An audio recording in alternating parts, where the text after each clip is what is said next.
The new year in World of Tanks is starting with a bang. Because very soon, something really extraordinary is coming. Meet the first new tech tree branch after Update 2.0. American Autocannon Medium Tanks.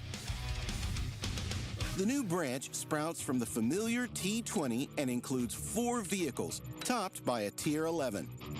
The path to the branch's tip starts with the Ares 75. As with all vehicles in the branch, the number reflects the autocannon's caliber.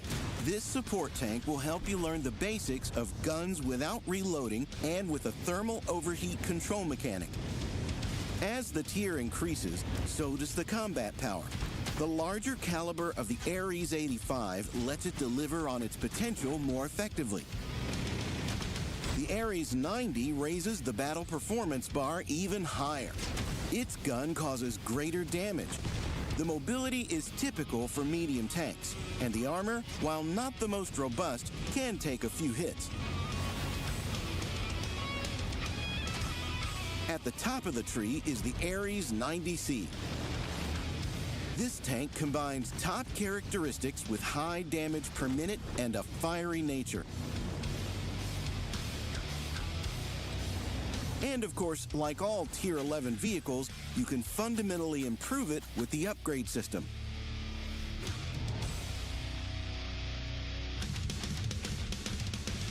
The main feature of all vehicles in the branch is guns of a higher caliber than those of Czechoslovakian autocannon tanks.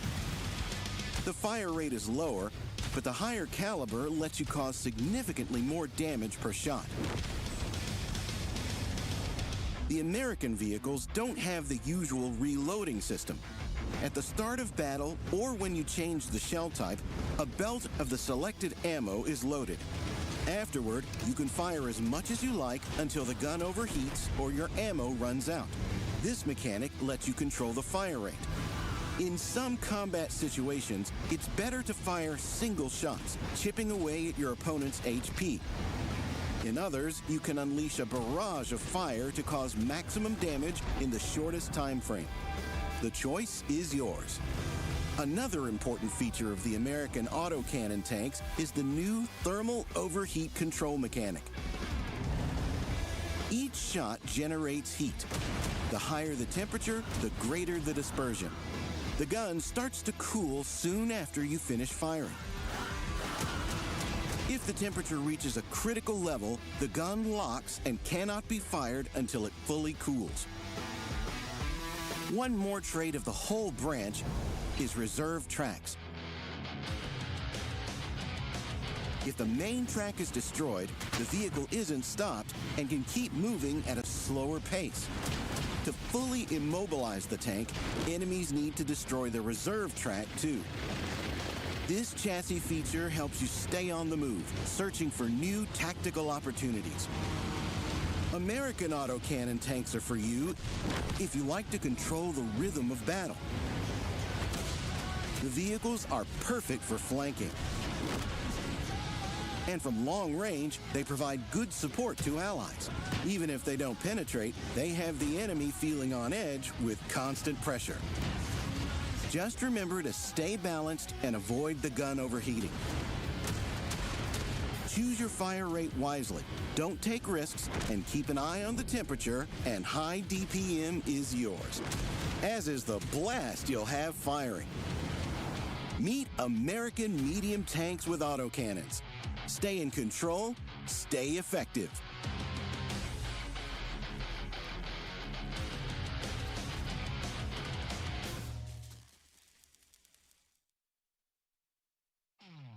Hey there, tankers. Captain Tydo here, and welcome back to another What Monthly episode.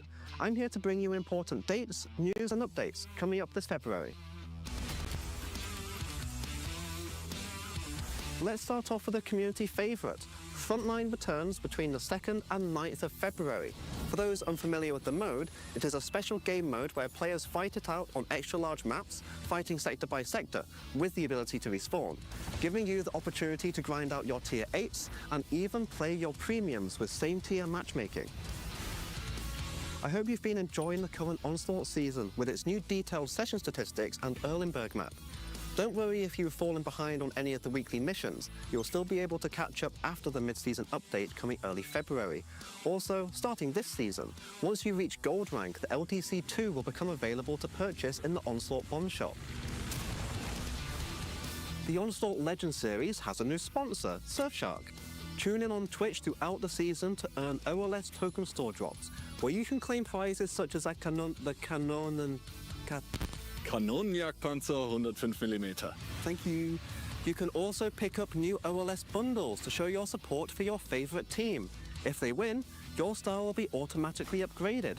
Mark the 21st and 22nd of February in your calendar for the finals. It's going to be all to play for this time around.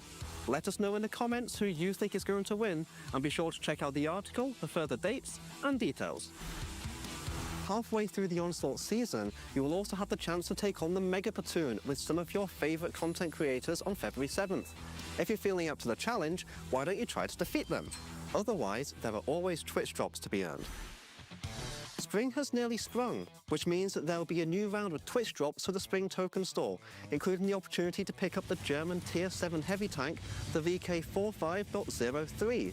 Tune into anyone in the World of Tanks category to start earning your drops. Once earned, claim them in your Twitch drops inventory, then find the Spring token store in-game and go spend your tokens.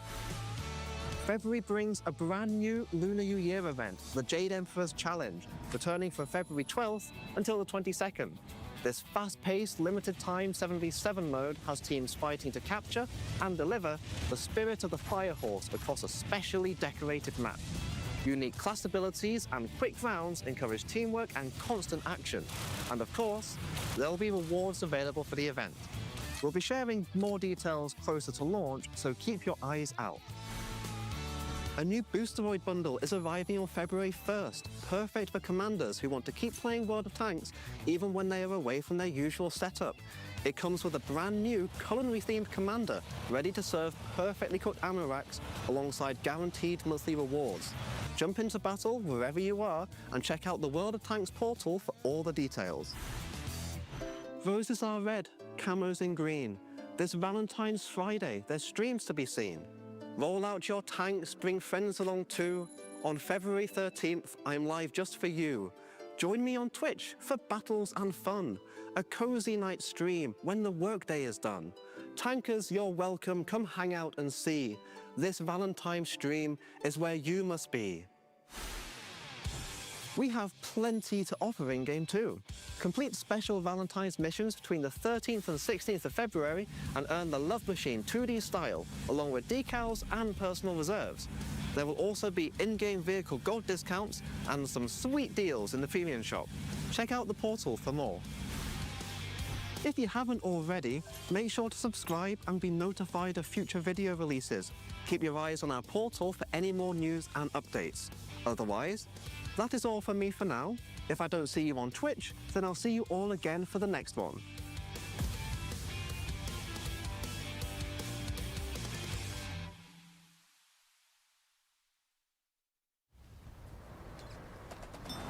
The holidays are over, and the World of Tanks team is ready to present the large-scale update 2.1.1, which brings you new tanks and mechanics, improved Tier 11 vehicles, sound and interface updates,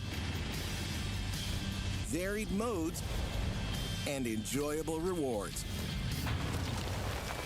Let's start with the hottest edition, the new branch of American autocannon medium tanks. It sprouts from the T-20 and includes 4 vehicles, topped by the Tier 11 Ares 90C. The newcomers differ from Czechoslovakian autocannon light tanks with a lower fire rate, but larger calibers and higher damage, as well as the unique thermal overheat control mechanic. These vehicles don't have the usual reloading system. At the start of battle, or after you change the shell type, a belt of the selected ammo is loaded, which you can fire without stopping, only pausing to prevent the gun overheating.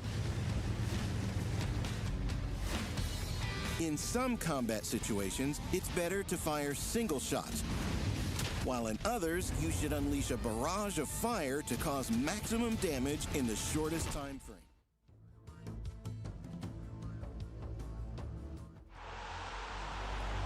VPN with the readjustment here. Is Illusia going to get another shot in towards the lower plate? Yes, that means one shot on towards the E50M. Is XCMax going to pick it up? Good shot in towards the cupola. It is the 1v1 we've been waiting for here, and he does it.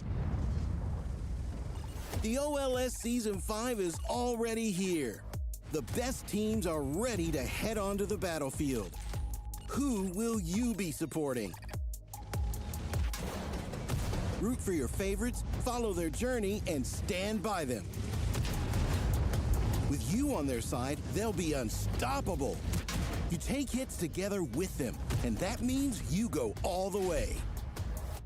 Behind every vehicle is a personality whose quick thinking and precise actions can change the outcome of battle. Victory is 100 shots and maneuvers, plus 1,000 emotions on the other side of the screen. Support your favorite OLS team. Be by their side. Together, until victory.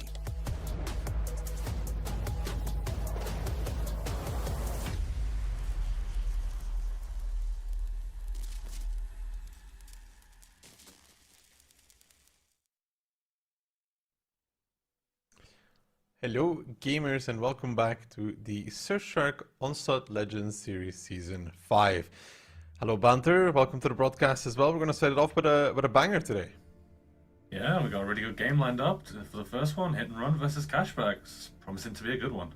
I mean, it should definitely be a good one, but before we jump back into the action, a quick shout out to our sponsor. Surfshark, as you may have noticed, is the official sponsor of the Onslaught Legends Series League Season 5. We're of course very happy to have them and contribute towards the prize pool for the tournament as well, boosting that for the players at home. Surfshark is a VPN that helps you keep your connection completely secure and private. If you're gaming, traveling, browsing online, doesn't really matter, it works everywhere. It also works on unlimited devices, which means that phone, tablet, computer, second phone, whatever you may think of, one subscription works for all of your devices. It's fast, easy to use, exactly what gamers are looking for. Surfshark has prepared a special offer specifically for you guys at home. Just go to surfshark.com/OLS and use code OLS at checkout to get 4 extra months of Surfshark VPN. If you want to find a little bit more details, you can do so by going through the clickable Surfshark banner on the bottom of the official worldoftanks Twitch channel. Just gotta scroll down a little bit, you'll see it there. Now, let's get back to the action. Hit and Run versus Cashback, a battle for the top of the leaderboard, right?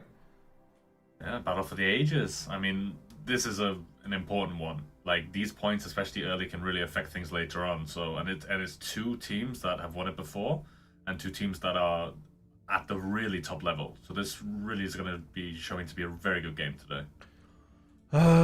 So today is our Sunday broadcast. Next week, guys, we only have Tuesday lined up for you, but do keep your eye open because there is some Mega Platoon action later on the week as well. I think that was said in the monthly video, so not spoiling anything there. The prize pool can still go up, of course. Just shy of hitting 50k just about now, but of course you still have time to get a bundle, where the Oracle bundle will be the most interesting one. We'll get it in a second because it's split between regular season and the playoffs, just to incentivize the regular season just a bit more. Yeah, it's a lot of money.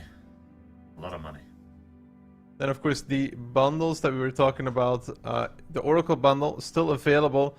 Unlike last season, it's basically available until the playoffs start, so you can still wait it out and see how the teams do in Phase 2 before you decide to make your prediction about who is going to take it home with them. Who did you choose, Deki? No, nobody yet. Last season I picked Mafia, so, you know, it's bang on the money. Got that prediction game down. It was also the only bundle I bought on 2 accounts. I felt quite pleased with myself after, you know? Yeah, well, it's always gambling, and when you're right, you're a good gambler, right? Exactly. I don't know who I'm going to choose this year. Vulgus, maybe. Vulgus? Oh, well. The dream. I think their bundle's been removed from the store, so you better hurry up if that's the case.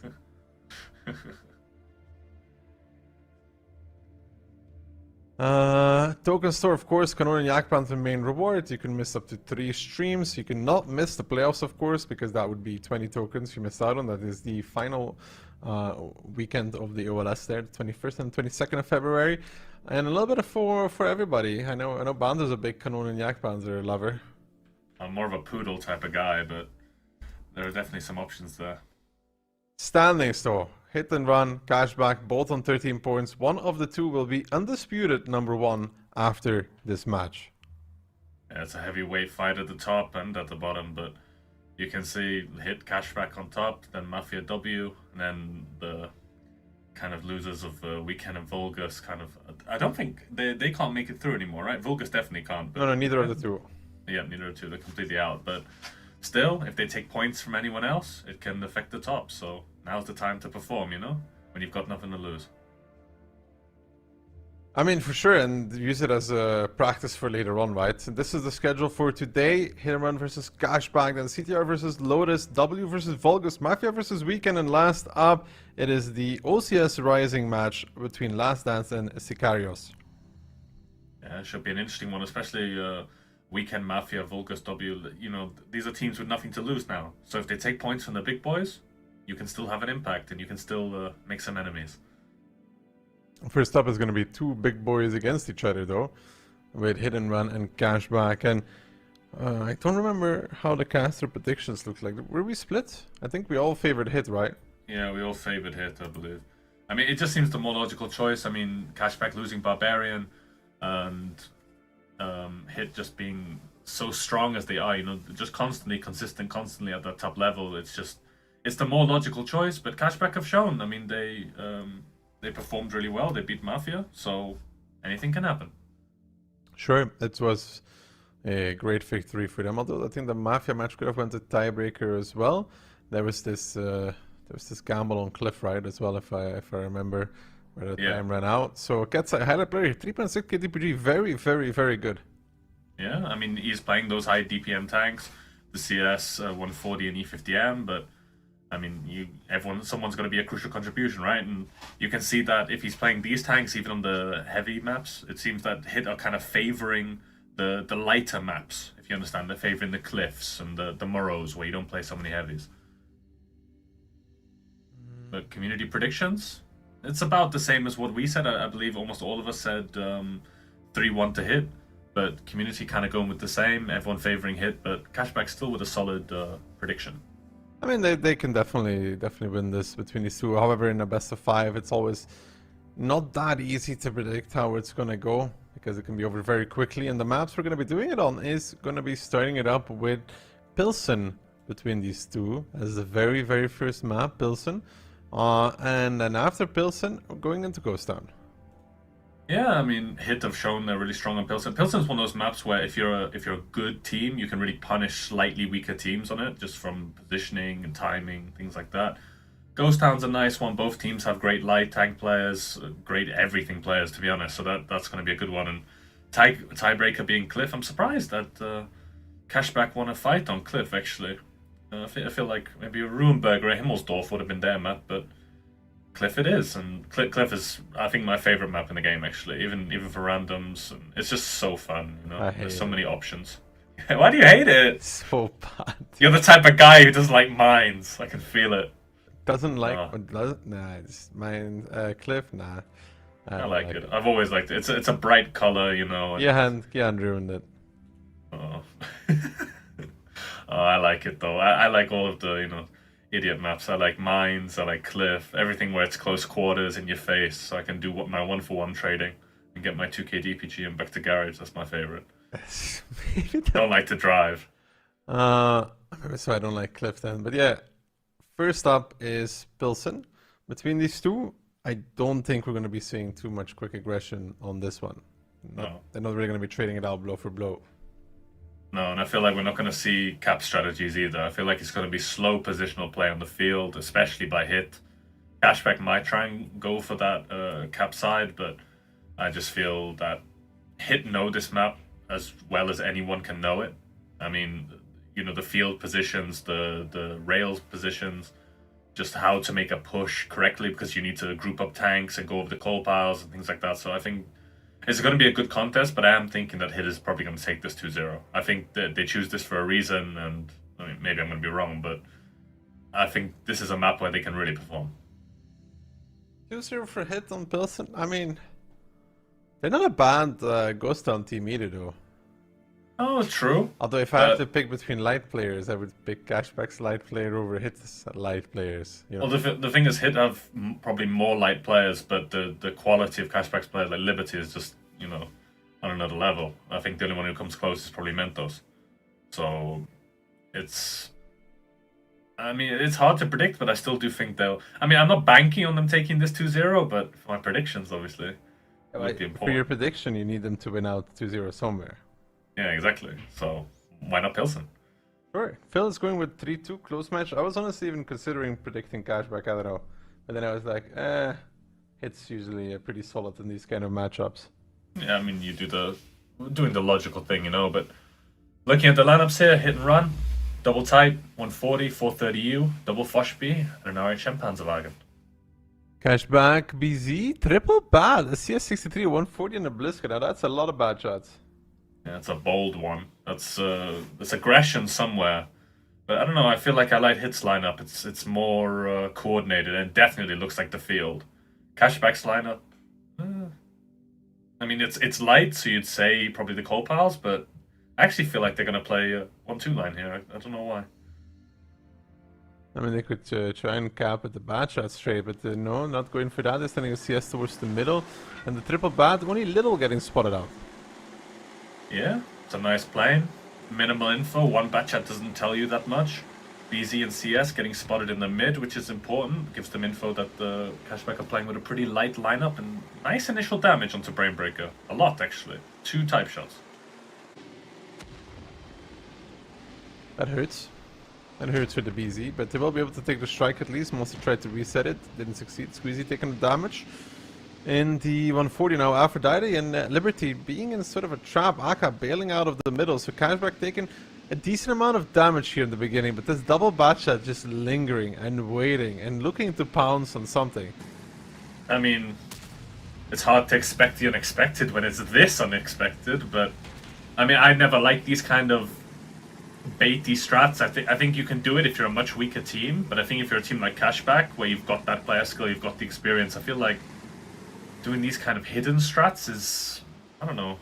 Ooh, I'm not that much of a fan of it. Ketsai went a little bit too far forward, or in the 430U, spots out Aphrodite, spots out Little. He only doesn't know where Liberty is, who's coming from behind, and Ketsai now realizes, uh-oh, I'm in trouble. The 430U, the highlight player, the double strike coming out. Do they hit on both? No, they do a lot of damage with those, but don't get the full maximum out of it. Brainbreaker now getting pushed in the middle of the map at the BZ-75, and you can see the reaction coming out from Hit and Run. Sure, they lost Ketsai, but they're up 4,000 HP at given points, and now Mindbreaker getting pressured. He has no cover except for Aka in the CS63, but that's not going to be doing that much. He does get a good shot against Panzer Fury. The strike coming out, will it hit on both? Yes, it will, so a good strike at the very least. Can Barbarian and Panzer Fury kill Mindbreaker? Yes, they can. The final shot will put him down. In the meantime, Brainbreaker dead in the middle as well, and here in the north, Franek is holding on against Aphrodite. He will not make it any further though. Liberty coming in for a Monster,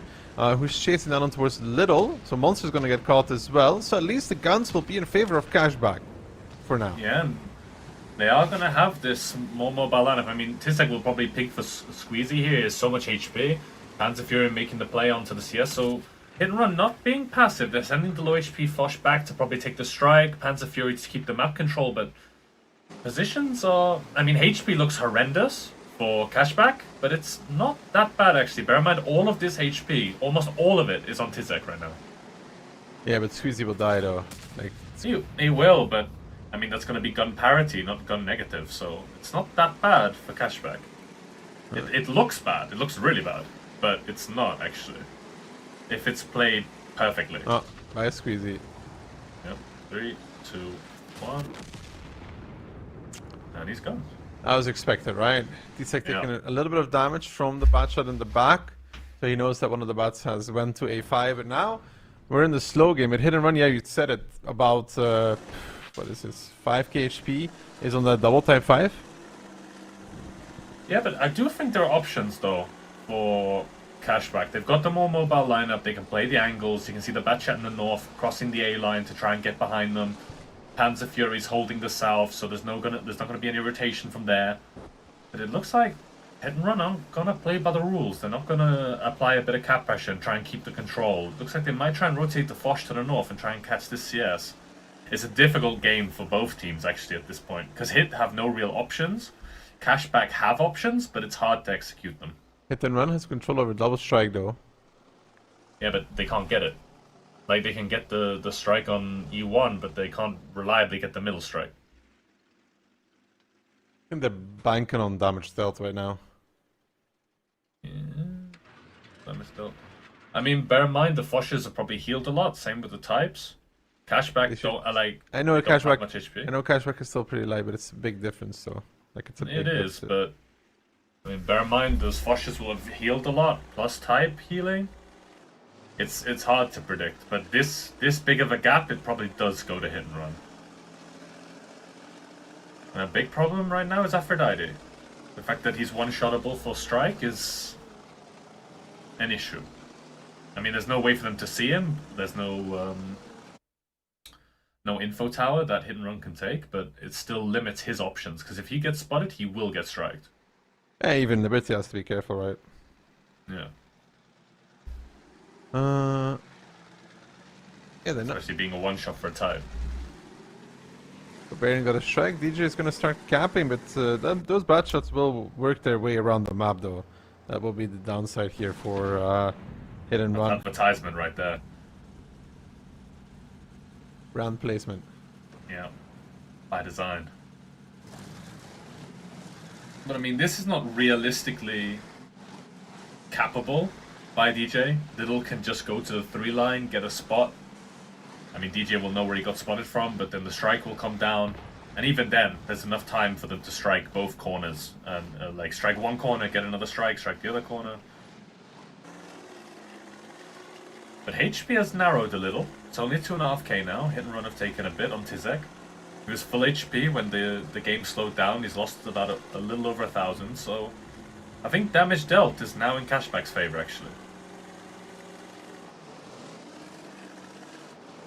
Another strike coming up. That's going to have to be Liberty taking it, but Liberty already has a strike, so he would need to put it on somebody.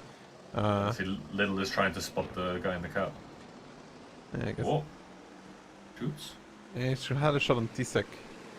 T-Sec joins the gap now. They're going to have to... Liberty taking the info. He will get striked for that. They will not let him take it.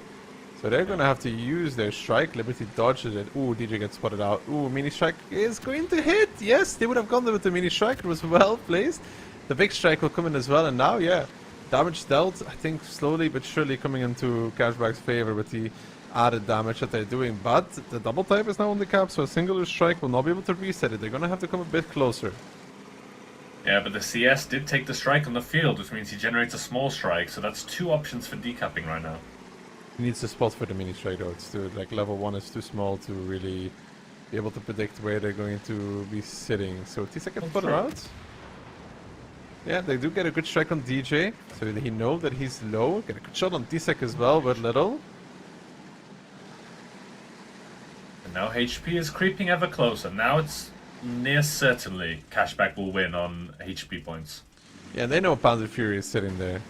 Or yeah. They have a triple cap now. They do still have one more strike available, so Barbarian's boosting it up. They know where DJ is, they know where T-Sec is, so might have to blind strike here. Yeah, they don't have time to take the info point. They're blind striking on DJ, but that's only decapping 1. Oh, they might be trying to get the kill here. Mini strike did work out as well. Finds T-Sec, so good stuff there. With that mini strike blind placed, and now you can see them start to enclose from the angles with the bad shots as well. 10 seconds left though. They're going to have to get a reset here because right now it's not looking good. The mini strike coming out again, beautifully placed. Prediction but coming not out. Barbarian though. No, Liberty's gonna come and body block the worst kind of gameplay because he has to sit there against this, and in the meantime Aka getting spotted out as well by the Foch be in the south, and Liberty, he is dead. Aka in the meantime decap comes out. No decap comes out. They're just going to cap it out. Actually, yeah. They're running away with the bats and nobody ready. The mini strike comes out and it's just over. Yeah, that's a bit. I feel unsatisfied.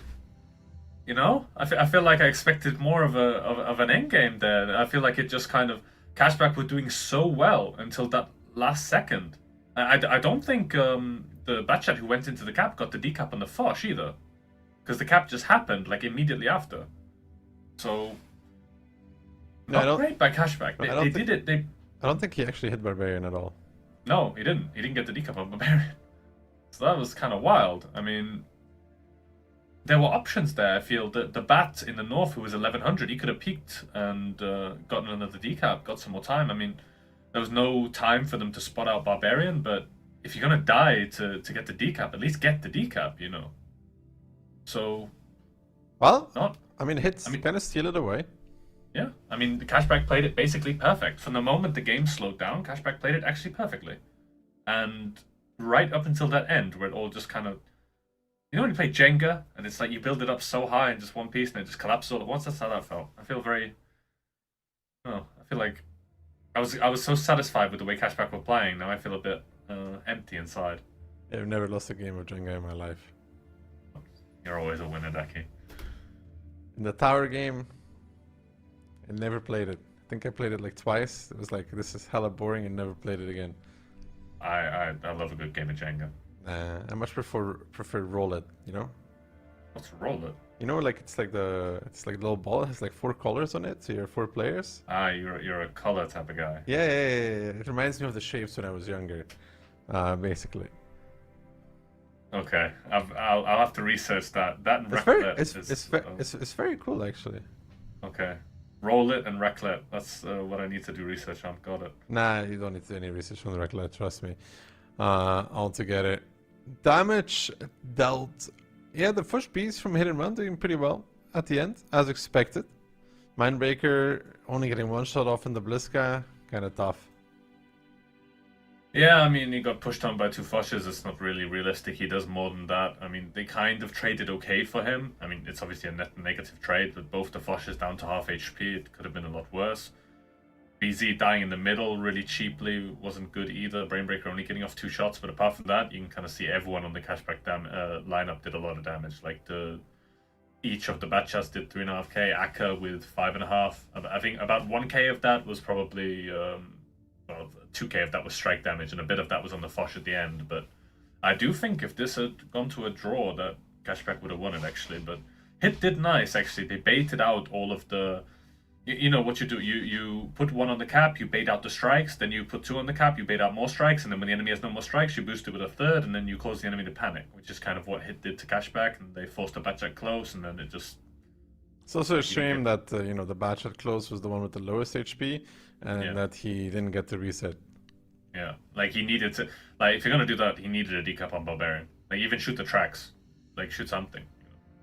But anyway, going into this game, hit and run. Triple BZ, E50M, 140, Bliska, and a Fosh B. Cashback, BZ, type, double Fosh to the U, double Fosh B, and an RHM. So light versus no light. Hit and run could go very aggressive with this. Kind of looking like it as well. Yeah, I'm quite surprised. Hit are always that team that I feel like play a light on this map. They did in the previous game as well. And I feel like he made a mistake, where the Bats pushed the 140 and the RHM on the high ground. I feel like they probably should have ran. Made it would have made one light alive in the late game against the mobile lineup can really complicate things. But yeah, Cashback going for that field, good playing, 5 tanks spotted, only E50M and BZ unspotted. Kind of gives the game away for a 1-2 play. So nice early info by Cashback. Triple BZ pushing straight through. One of them bailing towards the strike, the other 2 bailing towards the gap initially. And Liberty going straight on towards that Eastern Strike, of course. Double Fosh B and a 430U, still pretty close for Cashback, who are afraid of the overpush, right? They don't want to be too close because there's still a lot of tanks here on the field. DJ will not be able to take the middle strike either. No damage taken, though. Could have been much worse. But Cashback do have a bit of time. No strike taken in the middle, strike taken on the field. They don't have a CS or anything with a small strike, so they will need to make some kind of move. And you can kind of see Akka slowly moving towards that cap, because he knows after that first strike is used, he will need to body block it.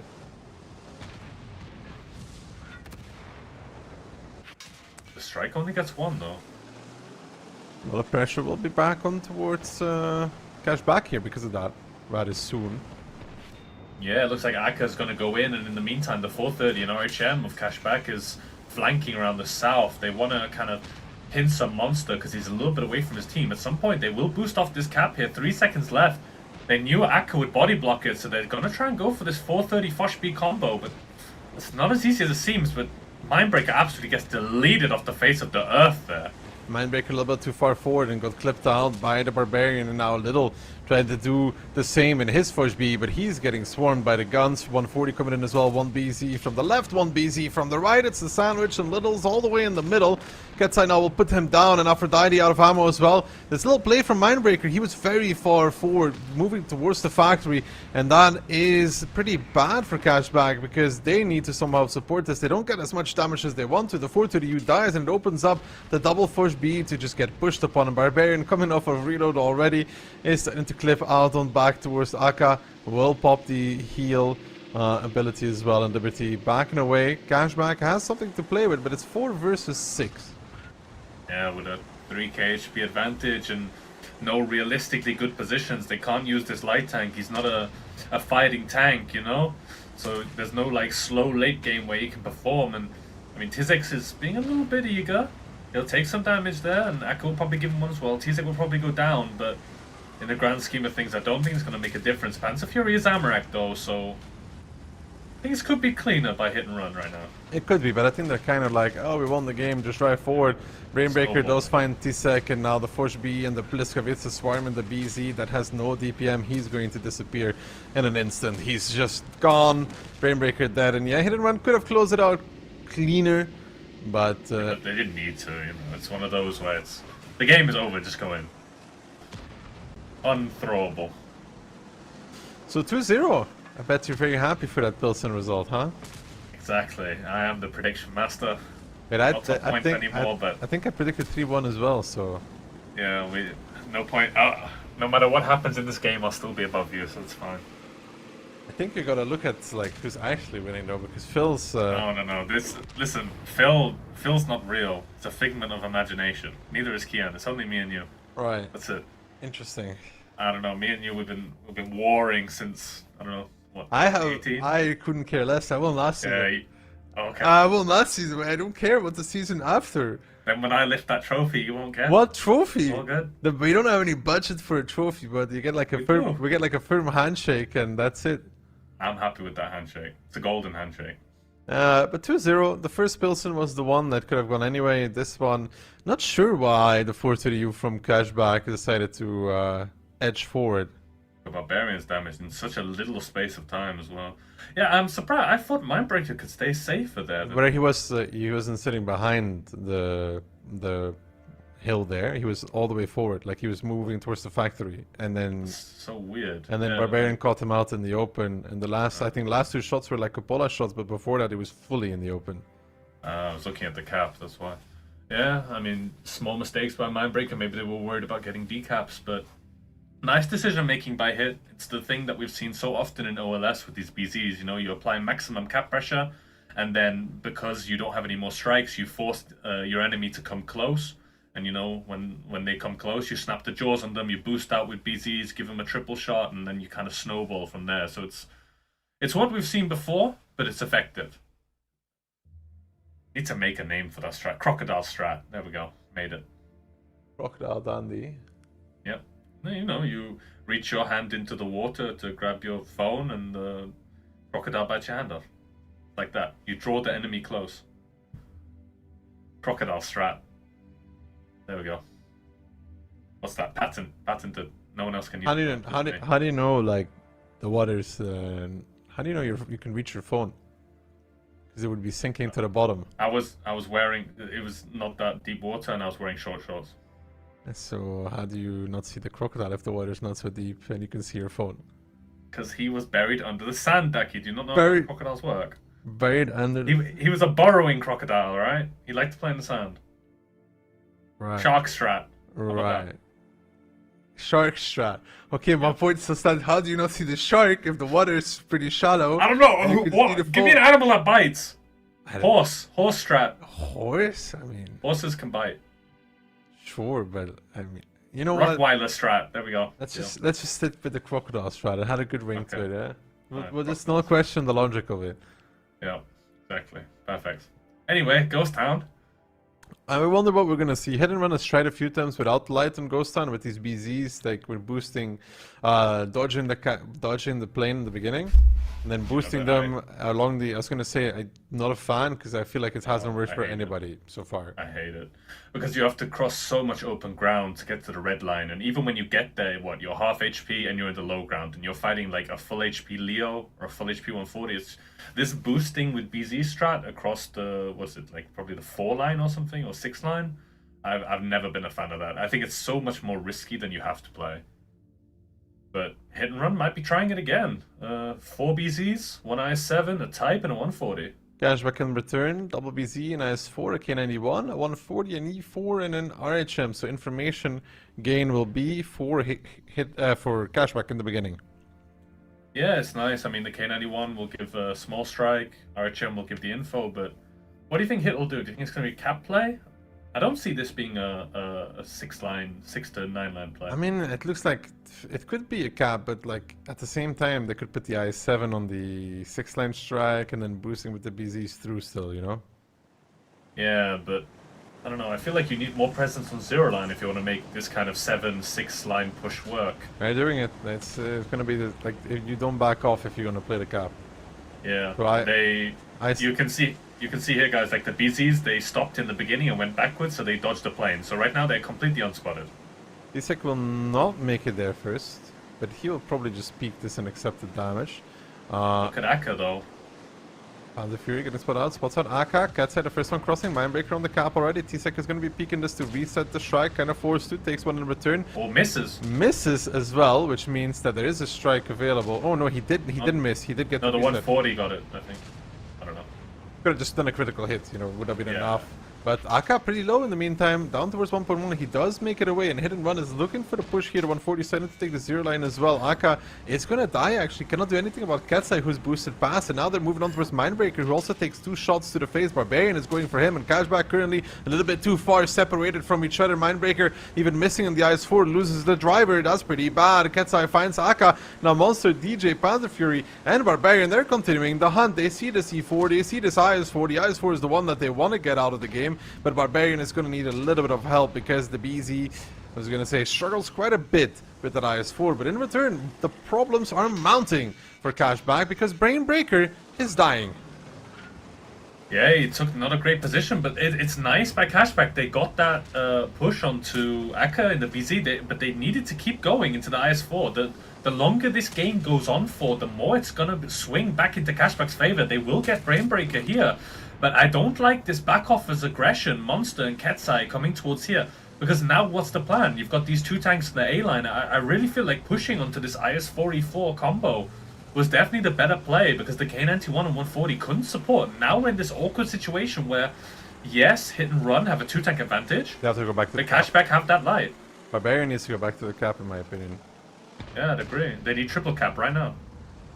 I don't know about triple, but at least put cap pressure too, because like right now, Cashback doesn't really have any guns to take the 1-line strike, you know? Yeah. But this kind of play, I kind of, in the beginning, they got Akka. I really feel like they needed to keep pushing onto Mindbreaker. Like, who was it? Aphrodite in the K91 couldn't do anything. Same with the 140. I feel like now they're just in this awkward position. Double cap is in, though. Tizek will take this strike, which is going to punish them. And 140's rotating over. He might be able to decap Mindbreaker. Oh, Mindbreaker dodging the strike there. So he wants to get normal decaps. Aphrodite will go for that strike and cover him from behind. I think Mindbreaker's appearing from a bit of a unguessable location, but... Coming to counter this slowly though. 140 getting spotted out, sees little in the E4. So Franek is aware about 3 of the guns now because of the fact that the other guy was spotted. Liberty and Squeezy getting some shots on towards the back of Barbarian and Panzer Fury. They gotta be careful there because of the A6 positions, but Monster makes a peek, spots out both of them. D6 now here to counter Mindbreaker as well, makes the peek, makes the shot as well. There is a strike available for the side of Cashback on that K91 because he's taken it in a second or two. Now Squeezy's starting to repush towards Monster. Only Liberty left in position to get some resets. Maybe they even want to try and kill. They use a strike on Ketsai, so they're going to manually decap while they try and kill or use the K91 decap, because now Liberty peeking, wants to get Ketsai. Monster shielding. Squeezy gets a shot on the back though. Monster now getting picked up by Liberty from behind as well. 20 seconds on the cap. Still the 140 of Franek has moved in the meantime as well to counter that IS-4. Monster taking some more damage. Really good play there from Liberty. Yeah, Monster's intuition to HE. I'm quite surprised he didn't actually shoot Liberty for that. But Franek now crossfiring Mindbreaker. He needs to get that decap before he goes down. He will go down there. Decap comes in. Oof, Franek needs to pen those though.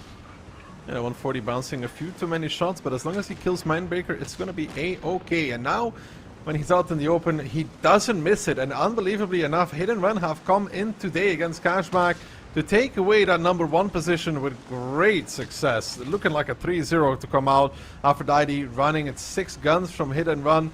They are making this one work at least. Barbarian has a lot of HP to chase with. The cap is still on as well. He will find Aphrodite out in the open. Monster looking for Squeezy. Will find it as well. Liberty may get one more in return, but that's going to be it as well for the side of Cashback. May even get T-Sec as well on top of it. You know, may find another if he doesn't explode for this. He does find that. But it's going to be Hit and Run with a 3-0. Yeah, I think this is the first time we saw the aggressive BZ strat working out, actually. I think every other time I watched it, it didn't work. Yeah. Even against weaker opponents, but I mean, they did it a little bit different. They didn't push all the way to A7 this time. And I think that's also because they spotted Aka so close. Yeah, they got... But I mean, Cashback kind of played into Hit's hands. You know, like, Hit and Run played this against a bunch of weaker teams, and I think those weaker teams are more likely to sit back. Because they're worried about taking a straight fight. I think Cashback are less worried about that, so they went forward and Hit managed to get a really good engagement with those BZs, pushing on Akka, getting good damage on the IS-4. I kind of disagree with the decisions they made with where they pushed to, but I mean, they made it work. They applied the cap pressure like they needed to, which forced Cashback to come close again, to eliminate the IS-4. To kind of make the K91 RHM combo not so effective because they can't take strikes, or it would take too long to take the strikes. So a risky strat by Hit. I mean, but Cashback played a lineup that played into their hands, so it worked. The big success there is getting Aka. Ketsai made a good play by pushing past, actually. He went one step further than his teammates, pushed really deep, got Aka for it as well. And then you have and then you have this BZ isolated on the cap, not on the cap, but on the strike on the east. Which is the second downside, of course, because that BZ did good damage. So I think that has to be a Brain Breaker because Aka was the other one. He is doing 4.1, 4.2 with 900 strike damage. So he traded off his life very, very well. But the problem still is, at that point, they're down 2 guns. Yeah, I think he was the one who was the reason why T-Sec was like 600 later on. He might have done another shot of damage to some of the others, but I mean, you can see the damage there. Franek with 6,000, DJ, the rest of the BZs did. I mean, it's really nice, actually. Panzer Fury wasn't, you know, he's just this big lumbering creature that just walks around with HP, so you can't really expect him to do that much. He mostly just did cap pressure, but really nice by Hit. Making a strat that's difficult to work pay off. But Cashback did play into their hands a little bit. I think if Cashback are, like, you know, doing more of a rat tactic, then this never works. Yeah, maybe I mean, they knew something we didn't. This was perfect for, perfect for Hit. It was really good because they had a target isolated. Which they make that initial kill, and then Brainbreaker's in a bad position, so he dies eventually anyway, because Franek can shoot him from the red line. Yeah, and then the cap starts becoming an issue as well, because you got to somehow deal with that one. And then there's the Crocodile strat where the IS-4 comes close, and then kind of, you know, and then, yeah. Patented. I mean, for them, a quick 3-0 is a great result. Hit and Run's going to be very happy because they're going to be undisputed #1 after this, no matter what, because they pick up 3 points. They were 3 points ahead of the second team. So really good stuff from Hit and Run. Next up is going to be an interesting one as well. But before that, let's take it away with some replays.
Gifts, they're for dreamers. Deals, take the shot.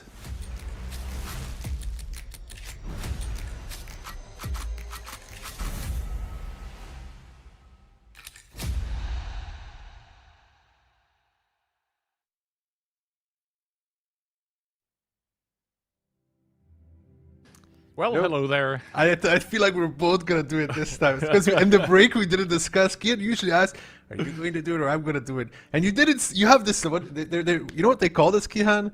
It's this millennial pause or something, I think it's called. When it's like when recording a video, there's always a pause, dude. Instead of just like, you know what I mean? I wouldn't know about that. Anyway, I'm certain it's called the millennial pause. I think. Anyway, we are here with CTR versus Lodis. Time to get a little back on track. And, well, for Lodis, dire straits. For CTR, kind of as well. They started off pretty hot in the OLS Season 5, but since then, not so much anymore, right? Not that dire either, though, because they made it to Stage 2 again, you know? Well, yeah, but once you make it to Stage 2, there's another goal that you set for yourself, and that is making it to playoffs. And both of those teams, I think they are right now on 7 points, so both of them need more. I mean, Ken, at a certain age, you definitely understand that you're more like 1 goal per day, you know, like get through the day, goal completed. I kind of identify with that. Yeah. But yeah, in we go. The Lodis lineup here, they have had some good, some bad matches so far, and I'm pretty sure they would like the former as a performance, but they'll have to get past Woodog. 3.4k DPG, 0.9 KD, but to be honest, like after the first 2 playdays where CTR started off really strong, not so many victories anymore. So to have that kind of KD still is pretty impressive. I mean, CTR could have had more than 7 points. You know, they've let some slide so far. Yeah, I remember some upside down STRV on Sand River. That might have had something to do with it. So let's see if that one is going to happen today. Community predictions, though, still favoring CTR quite heavily. 3/4 basically for them. I think that's warranted as well. Just the way that CTR has been playing has been pretty good. You know, everybody struggles against hit and run, as you could see. Right? Cashback has also shown that. You know, so taking that into consideration, I think it's warranted. CTR has been playing pretty well throughout the season. Yeah, absolutely. They also brought some, I guess, fresh air, a breath of fresh air, with some of the Tundra strategies where they absolutely surprised Weekend. And at that point in time, everyone thought like, oh wow, CTR is really starting strong. But was it them starting strong, or was it just a continuously weak performance by Weekend in that case? A little bit of both, right? Guess so. Map pick and bans, though. We are going to start out by removing Ensk and Cliff. Pretty sad about that. I like watching both of those maps, but in turn, we do get Moravanka and Tundra. Interestingly enough, Lodis picking Tundra, a map that CTR didn't do so badly on in the past. No, for sure not. Moravanka, then Tundra. Could be 2 very fast maps, depending on how it's played. I feel like between these 2 teams, we may see some cap action on Moravanka, just because it puts a lot of pressure on your opponent. Tundra is a different... We really, like at WCI, we saw a lot of brawls, right, on Tundra, like quick engagements, if you remember. But so far in OLS, it's always looking to be like a half-half kind of split. It's interesting. Yeah, during WCI, everyone was focused on the side with the strikes, but now people are starting to play control with Inspire Medium split off on the Overwatch positions. So let's see how that one goes. But first of all, of course, we are going to go into Moravanka, and you said it. We could see cap strategies here. I mean, neither of the teams that's playing right now is W, so you would assume that probably... the angles maybe are not so well known for some of the players here, just because, well, W are essentially the Moravanka specialists, but in between both of those, yeah, I can see some interesting stuff happen. We'll just have to wait and see how aggressive both of them are going to start out, because I think here it's also important to keep in mind both of those teams are relatively new, even though we had Lodis in the past already, so... they want to probably put up the pressure immediately to just see what cracks. That's what I'm saying. I think on Moravanka we could see a little bit of cap plays come out because of that inexperience still that these teams has, where camp becomes very annoying to deal with very quickly if you don't manage it well. You know, you don't get a strike, you don't get a mini strike, and all of a sudden you gotta rush somebody on the one line. It ends up taking a lot of damage. Things could snowball really quickly. Predictions, though, 3-1 for you and me. Banter and Phil going with the 3-2. Yeah, giving a lot of respect to Lodis. To be honest, I didn't know the maps when I made my prediction, but I still feel like it was pretty warranted. I don't see Lodis picking up 2, but obviously everything can happen. You said you were expecting some pretty quick rounds. For me, it's kind of the same thing, to be honest. I don't see either CTR or Lodis playing a lot of control. I mean, I hope we are right, Kian. That's what I'm going to say. Same. I always hope that I'm right. Just doesn't happen that often anymore, does it? Oh, well, we are going to either be correct or wrong together. Let's see. It is going to be the 14 people on the screen deciding that, not us. And Lodis, yeah, that looks like aggression. BZ75, triple E50M together with a 430U, a Foch B, and an RHM. So skipping the Inspire medium altogether. Yeah, CTR in return though, triple BZ, triple 430U, and the Inspire medium. This is looking rather 1-2 orientated from CTR, if I'm not mistaken. Yeah, both of those lineups obviously scream aggression as well, with all those Fury mediums coming in, the E50Ms, the 430Us. That is a lot of DPM. That's why I'm kind of surprised that Lodis have opted out of an Inspire medium, because normally those E50Ms tend to profit very well off of the Inspire, but maybe they just wanted the additional firepower and sustain in the brawl. CTR going pretty aggressively on the 4-line with those BZs. How much damage are they going to take for it? Meanwhile, though, Lodis are rushing 5-6 line with the Foch, with the BZ, so I think we're in for a brawl. It does seem to be that way. Woodok is going on towards the strike. Botsian's already coming for the repush. Damage on to Woodok, significant. 1k being taken. Floki will find a shot on this BZ from behind, but will start to take that strike on the east there. Jordan coming to counter him. Can they reset this? They can. They get some shots from the back lines. I think Sokol there with the reset, but Woodok is taking a middle strike nonetheless. The triple cap is on, and now you see that tank on the 1 line. It's quite often the case for that tank to have to come in and get the reset. Tukai is going to be the one in this case. Well, will Jordan be able to take the strike? Right now it doesn't seem like it, because Woodok was controlling, but no, Jordan initiating on towards Floki. No Inspire up right now by the side of CTR. They will need to activate that to have any kind of chance with the DPM fight on the 7 line. Meanwhile, though, Tarksic engaging on towards Woodok in that 430U. He probably isn't long for this world. The Foch B clipping out, but in the meanwhile, the cap has been going. 1 second remaining, no strikes available. A last second reset by Tuka.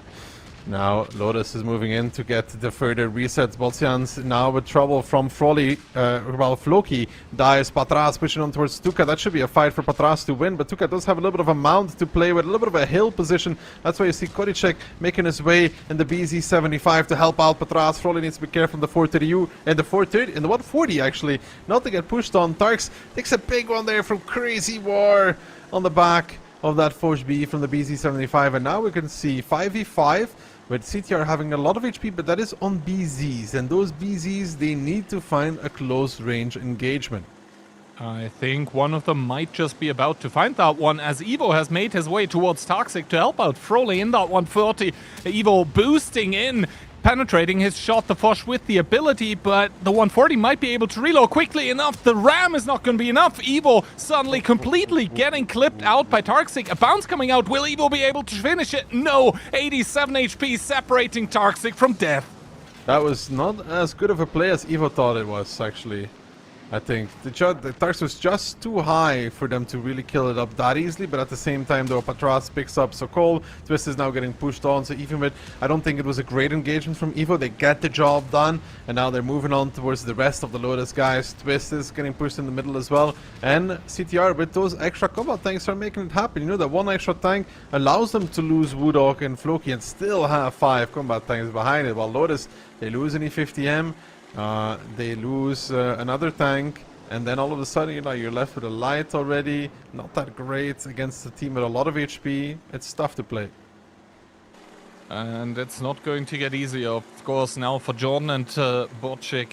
2 versus 5. Normally you don't come back from these, at least not in OLS. And also taking a look at the HP and taking a look at where the tanks are going, I think it is Lodis deciding that the round is lost and they just want to draw out for as long as possible for a possible tiebreaker condition as well. And CTR accepting the fact that the RHM can just run wherever, they are starting to put tanks on the cap. I mean, as they should, right? 140 will now join. VZ covering the south, and like you said, Lodis is dragging out the time a little bit, but it will not be that much longer. I don't think this would be the fastest round anyways, because we still have Tundra coming. Yeah, and I mean, there is the second Muro as well. The opening was rather aggressive by both sides, but of course here now Lodis trying to draw it out for as long as possible. The RHM of Bocek, he's getting spotted out in the south, and good shot by one of the BZs. Inspire getting popped as well, just to help with that BZ gun handling a little bit more, but 10 seconds is all that it's going to take for CTR here to put the first one on the board. A quick punch in towards the hopes of Lodis. Good stuff there from CTR, come in strong in the beginning, get the round, get the aggression, so all good, well played by them. The pressure, it worked, they make it happen, they get the round. Good start from CTR. Good start from CTR, and for Lodis, I mean, not everything was bad, but I think the individual engagements, especially in the middle of the brawl, the focus fire and the pen rate as well was just favoring CTR to a level where, they couldn't hold up against the pressure anymore. Yeah, and that's the thing, you know, as predicted, a bit less experienced teams struggle harder against this cap and this triple BZ. It's a lot of cap pressure quickly. Tuka did his best to reset for as long as possible without dying. He got that done as well. Can't really blame him for that. You know, he's supposed to reset, got the resets, got even a bit of extra damage on top of it. But it's not enough. Nah, I think it was more an issue with the calls being done by Lodis. I mean, you have 4 funny button mediums, and you never really get the big brawl off where the DPM actually comes to shine. They never really got that engagement. It was all over the place with alpha trades where, of course, the BZs suddenly actually become viable, and Lodis, they weren't able to just overwhelm CTR, and I think that comes off of the fact as well that CTR immediately came in with the cap pressure. So Lodis felt like, hey, if we overpush somewhere that's not the cap, and we cannot overpush the cap because we're not there, then we're going to lose to exactly that cap. So what we said at the start, both teams trying to play rather aggressively, but I think CTR just a tad more aggressive, and then Lodis immediately not able to get the counter. Second round of Muravanka is coming our way though pretty soon. But yeah, like I said, I think CTR has been the better team throughout the season. That's why I also predicted them to end up winning out. Let's put it that way. Well, let's see if they're able to double down on that first round. It's going to be Muravanka again, and I don't really think that either team is going to switch up the approach too much. I think it's still going to be a lot of aggression, but maybe Lodis will switch around, not trying to play with a light tank anymore. I don't know about that one. I think the light will just be on both teams this time.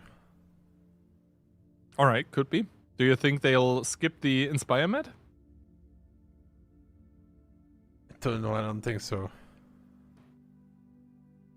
Yeah, it just feels like that tank is...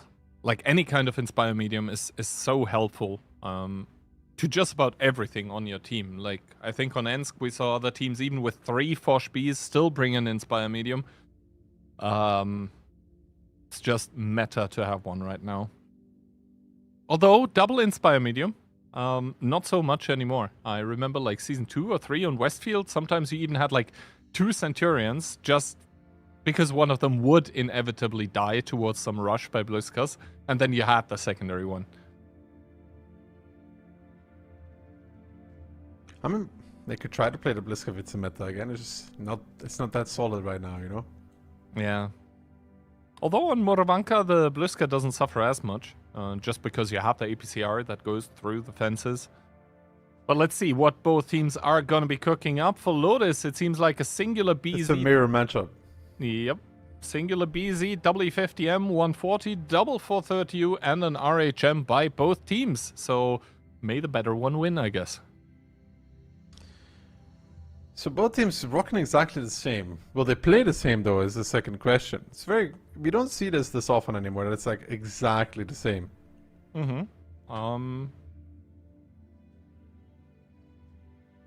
Well, let's see. Openings are going to reveal quite a bit.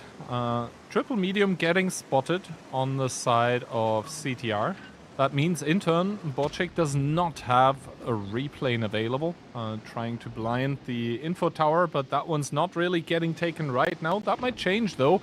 The RHM is in there, and he seemingly doesn't get reset. So full information available for Koidicek in that RHM. How is CTR going to respond exactly to what they see is the question. Woodog taking one in the middle by Tarks, and he's not going to go for the strike.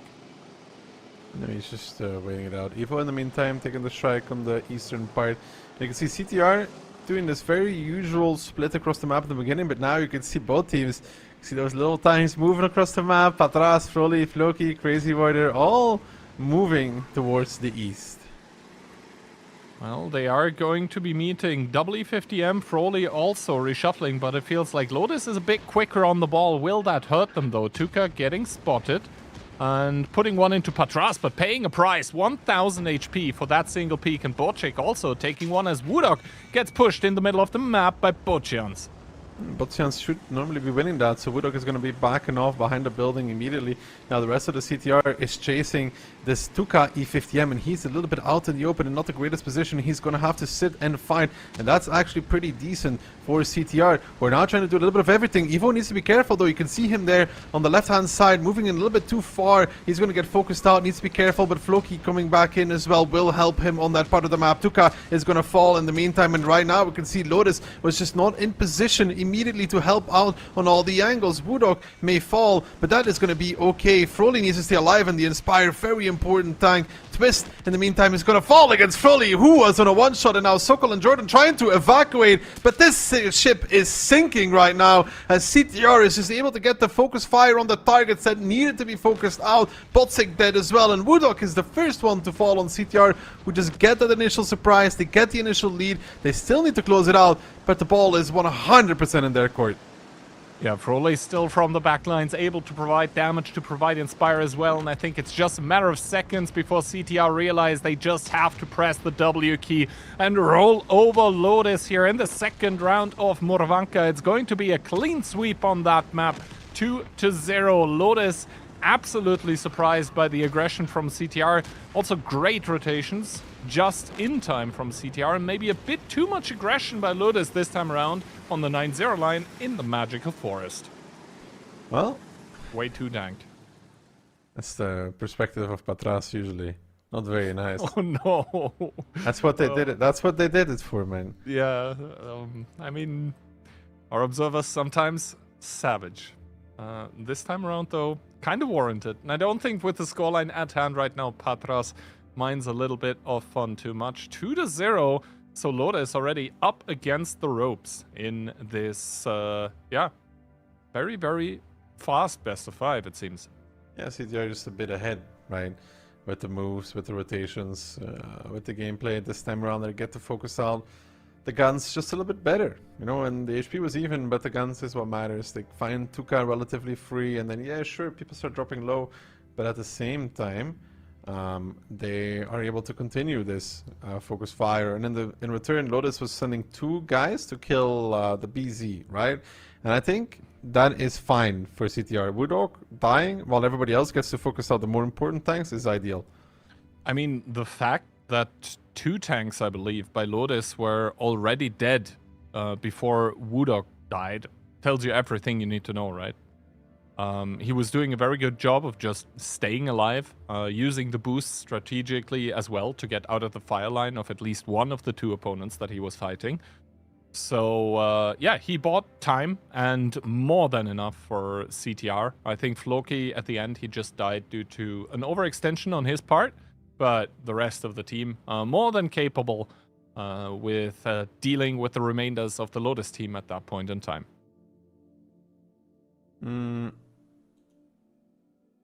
And now we're going to Tundra.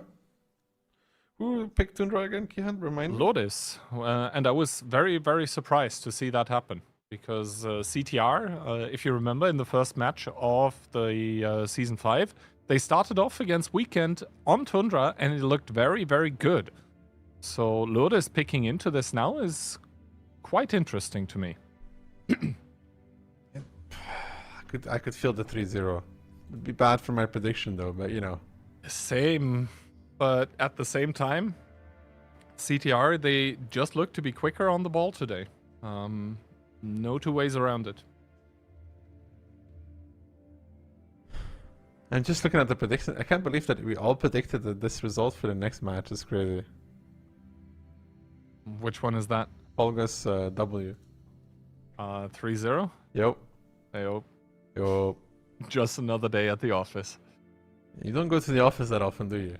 3 times a week currently, actually. Really? What's For me, that's a lot. Yeah, we have 3 streams a week, so I'm at the office 3 times. Ah, well, this doesn't count though, because you know. What do you mean it doesn't count? I am physically within the office right now. Doesn't count, bro. We can only. OLS is not every month, is it? No. How many days a week are you average in the office throughout the year? Including or excluding OLS? Well, we can include it even. We can include it? Okay, then it's above 1. Barely. Well. No, yeah, so far CTR seem bang on the money. But Tundra, if it's like a... I don't think Lodis should go for the control. If they're from the west, I think they should try to push. Let's see. First of all, lineups. Would be interesting to see Tark stick that E3. Nope, it's going to be another Bliskavitza. So Lodis starting with double BZ, CS, E50M, 140, and double Polish tank destroyer. CTR, they're playing control. BZ, Bat, W50M, and Udes, Grilla, and an RHM. I'm not sure how much I like the Grilla on Tundra. I mean, it can be very powerful, but at the same time, when there is like an actual brawl going on, I feel like its impact can be pretty limited. Like you do the first shot, that's like 1000 damage, cool. But after that, the enemy team knows. Oh, does Ochans have a disconnect here? No, he just moved a little bit at least. So I'm not entirely sure what's going on there. Well, first of all, Koidicek is going to take the info tower. Bocik taking the strike with the CS as well, and at least the last BZ-75 now moving. He might take a shot of damage by Evo. Nope. Evo shooting in towards Bocik, who wasn't able to take the strike, so a little bit of damage taken for no real and apparent gain.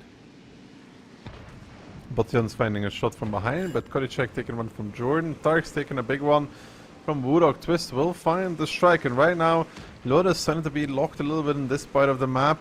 They need to find a way to break out though.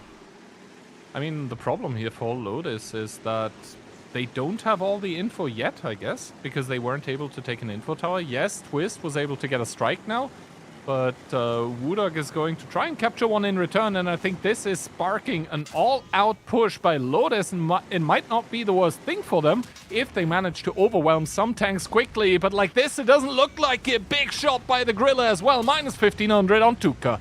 Yeah, Tuka now realizing that they have a Grilla. He's going to sit in position. They got to be careful from Woodog. Sokol doesn't want to go forward anymore either. Woodog is still alive in that BZ. Botsik getting some shots from behind. That's the E50M and the RHM. Botsik will find the kill, and now they're chasing. They don't know about the batch that they won though. Tark's taking one on the crossing as well. Froley getting chased down. Jordan, can he find one more with the BZ? Yes, he can. That means Twist might get the kill here even rather quickly. Patras finds Tuka. They know where the Grilla is. And now the batshot coming in from behind. It's a little bit of a thorn in the side for Tarks. He's going to fall against this, and Patras will be on the run. So the Tarks Bliskavitza falls. But in return, Lodis still got a playable though. 5v5, and Patras has a lot of the HP here in that Grilla. And Patras starting to drive in, gives a good shot in towards Jordan. Of course, the ability, it helps with the accuracy, but once you're spotted, you're not going to deal the increased damage anymore. Jordan is going to try and be very annoying, even starts to boost out. I think that is very good pathing by him. Yes, Crazy Ward gives another shot of damage with the track shot, but Jordan has the rep kit available. Do they peek this now is the question, as Floki gets completely hunted down by Twist and gets shot down as well. And now the problem with the Gorilla becomes apparent. Yes, it is a very potent tank, but when you have to start brawling, not so much. I mean, he's holding the angle. He actually finds Sokol, though, so good kill there from Patras. Good awareness, but Crazy War, he went a little too far in that E50M, opted to chase Jordan down, and that was a mistake from Crazy War. He ends up getting picked up by Jordan, who will take one from Patras. I mean, you expect the Gorilla not to be missing this kind of shots, but at the same time, though, Twist is in trouble. He's getting crossfired. Kodicek killed the CS63 of Botsik, and now the Archem has crossfire. Now Evo is facing off against Botsians, but that's another BZ, and Patras is looking for a kill here. Finds Jordan, and it's fallen apart once more for Lodis as Kodicek kills Botsian, and now Patras will almost ram Twist to dead. It's going to be a clean 3-0 from CTR. Yeah, you said it before the round, and it is indeed going to be an absolutely clean 3-0 here. It felt like Lodis, at least in this last round, they had some, possibilities. They had something going on for them, but I think just individually, the CTR players reacting better, once again drawing Lodis out into fights that they didn't want to take or that maybe were too chaotic, and then Lodis with a better focus fire. I mean, the Gorilla, no damage boost whatsoever throughout like most of the game, I think, but he still managed to find impact, which is pretty impressive. Yeah. I thought for a second there, with the chase down, which was too far even from the 50M on towards the BZ from Lodis, that the tide would turn, but no. Kodicek and Patras really cleaning up there, because Patras killed Sokol, which allowed Kodicek to go kill Botsik, right? So that opened up the entire eastern flank. Yeah, and I think that is, once again, an example of maybe great communication, but definitely great target selection on the side of CTR. With that Gorilla really finding an impact, even though this was maybe not the ideal game for him, but, well, can't fault the player if he has this kind of a result. 3 kills as well. I mean, Patras did great in that Gorilla. Still hit a lot of shots as well, even on close range, which you kind of expected, right? Yeah, but then again, it's like moving BZ-75 cupolas that he was shooting. So I just checked. 777, absolute jackpot for him.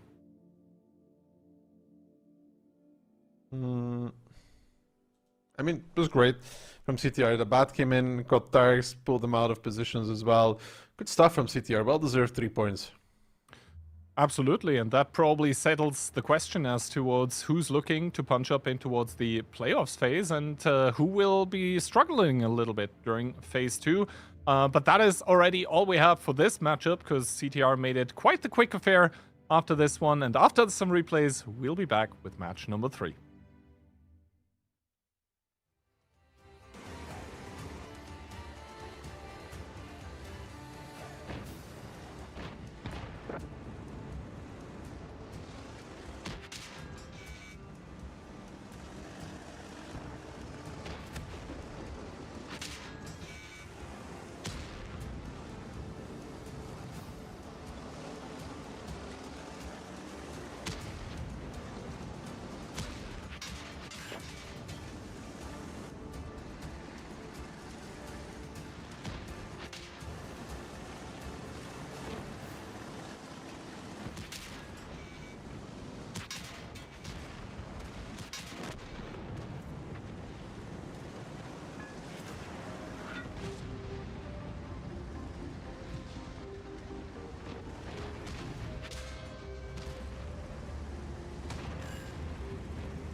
Hello gamers and welcome back to the Surfshark Onslaught Legends Series Season 5. Replace Gihan with a more handsome model. Hi Phil, how you doing? Hi, I am doing great. I mean, the first 2 matches went over pretty quickly. 2 times a 3-0 clean sweep. I have to admit, I think I predicted 3-0 for the next coming match as well. W has not been looking super stable. They had a bunch of back and forth games, even some reverse sweeps that they took in their favor, but Vulgus is the team struggling the most so far, so I would expect W to make short work of them. Yeah, it should be. For Vulgus, this is all preparation and training, right, for what's to come in the future if they want to make it back to the OLS at a future point. Yeah, and additionally, obviously, if they manage to get in 7th, they get additional $500, so also stocking up the Valentine's gift budget a bit. Yeah, I hope your Valentine's budget is up now as well. Don't worry about that one. You will get a nice bunch of flowers. Thanks, I like white roses. Okay. So if you needed to remember. Yeah, but this Vulgus lineup not getting too much done this season. It was kind of a surprise that they made it in to begin with, and they haven't really been able to surprise us much more after that. No. On the other hand, I mean, we'll definitely have to see how the OCS teams will fare up against each other later as well, because obviously Vulgus was able to get ahead of them. But yeah, Mentor's also very good stats here, 1.7 KD. He has over 3k average with 98%. And one thing that was interesting to me when I compiled the stats was that the top damage dealers this time have very different tanks. Like Mentos in this case, yes, E50M for Spi. I guess the E50M is always there, but we had a bunch of players as well that had their best, best players of the teams that ended up playing like Type 5s and more heavier tanks. So even the BZ players are standing out here and there. 97% in favor of W, not really a surprise, right? Yeah, I think if you compare those predictions with like Twitch predictions, for instance, there's no incentive of betting on the underdog usually. So you don't get like a better ratio out of Twitch channel points or anything like that. So usually that speaks a fairly clear language. And yeah, talking about the maps, we again, unfortunately, don't see any Rurenberg. I would really like to see the map a bit more. We start with Ensk, definitely a map that I like. Himmelsdorf as well, another city map. Tundra, Sand River, Muro, and Pilsen Band. Cliff would be a tiebreaker if we get there. Ensk, Himmels, 2 city maps. Ensk could be very, I mean, it depends. It could be very, very quick as well, Phil. You know, this. If both teams go fight on the field or not, then where do we see room for Vulgus to actually do something? I mean, I think Ensk is actually a map where you can surprise a bit. We saw a bunch of times teams coming up with strategies like staying unspotted in the city, driving past the points of interest with maybe like a triple Force B or even 4 of them, and then surprising. It didn't always work, but I remember Cashback made it work once. We had a bunch of strategies playing around like a triple 430 and then supporting it with Blitzkers, just pushing through. In the end, individual traits will for sure matter, and we'll have to see if the players of W are a hill too steep to climb or if they can be bested at least 1 or 2 rounds. I mean, since we all predicted the same, it doesn't matter, you know? I mean, we still want to be right. Yeah, sure, but, you know, it won't change anything. No, I mean, funnily enough, Moff before going into his early retirement was more or less ahead of us in points, but I guess it's always best to stop when it's the nicest. I'm kind of curious. I feel like I don't know if Ensk is the map where Vulgus can get around. I'm not sure. Okay, so W plays with Itox in the mouse, a tank we have seen him play a lot of times. Mentos E50M, IS in the 140, double Force B and double E4. Triple Bliska for Vulgus, 140 and triple BZ. I mean, it doesn't look too bad. I think the Bliskas can be dealing with the E4s fairly well if they get into a fight, because the E4 doesn't have that much DPM, and especially if you have the Inspire boost, that can work in your favor. But the double Force B will definitely be a very important thing to pay attention to, because they can be the difference maker. And Kunik trying to spot the tanks on the other side, but in the meantime the triple Bliska getting spotted out right away. They're just driving at these E4s who are just lining up the shots. Envy taking some damage, taking a little bit more, taking even more down towards 1400. And now what does Vulgus do? The entirety of W is there. They're going to try and start capping. There's no strike available for W, so they will be forced close at some point. Marash will go take the strike by himself, but Envy dropping low in that BZ. He needs to get safe somehow. Yeah, I'm not sure why he went and peeked again when he was already the one that got the initial brunt of the damage in his face.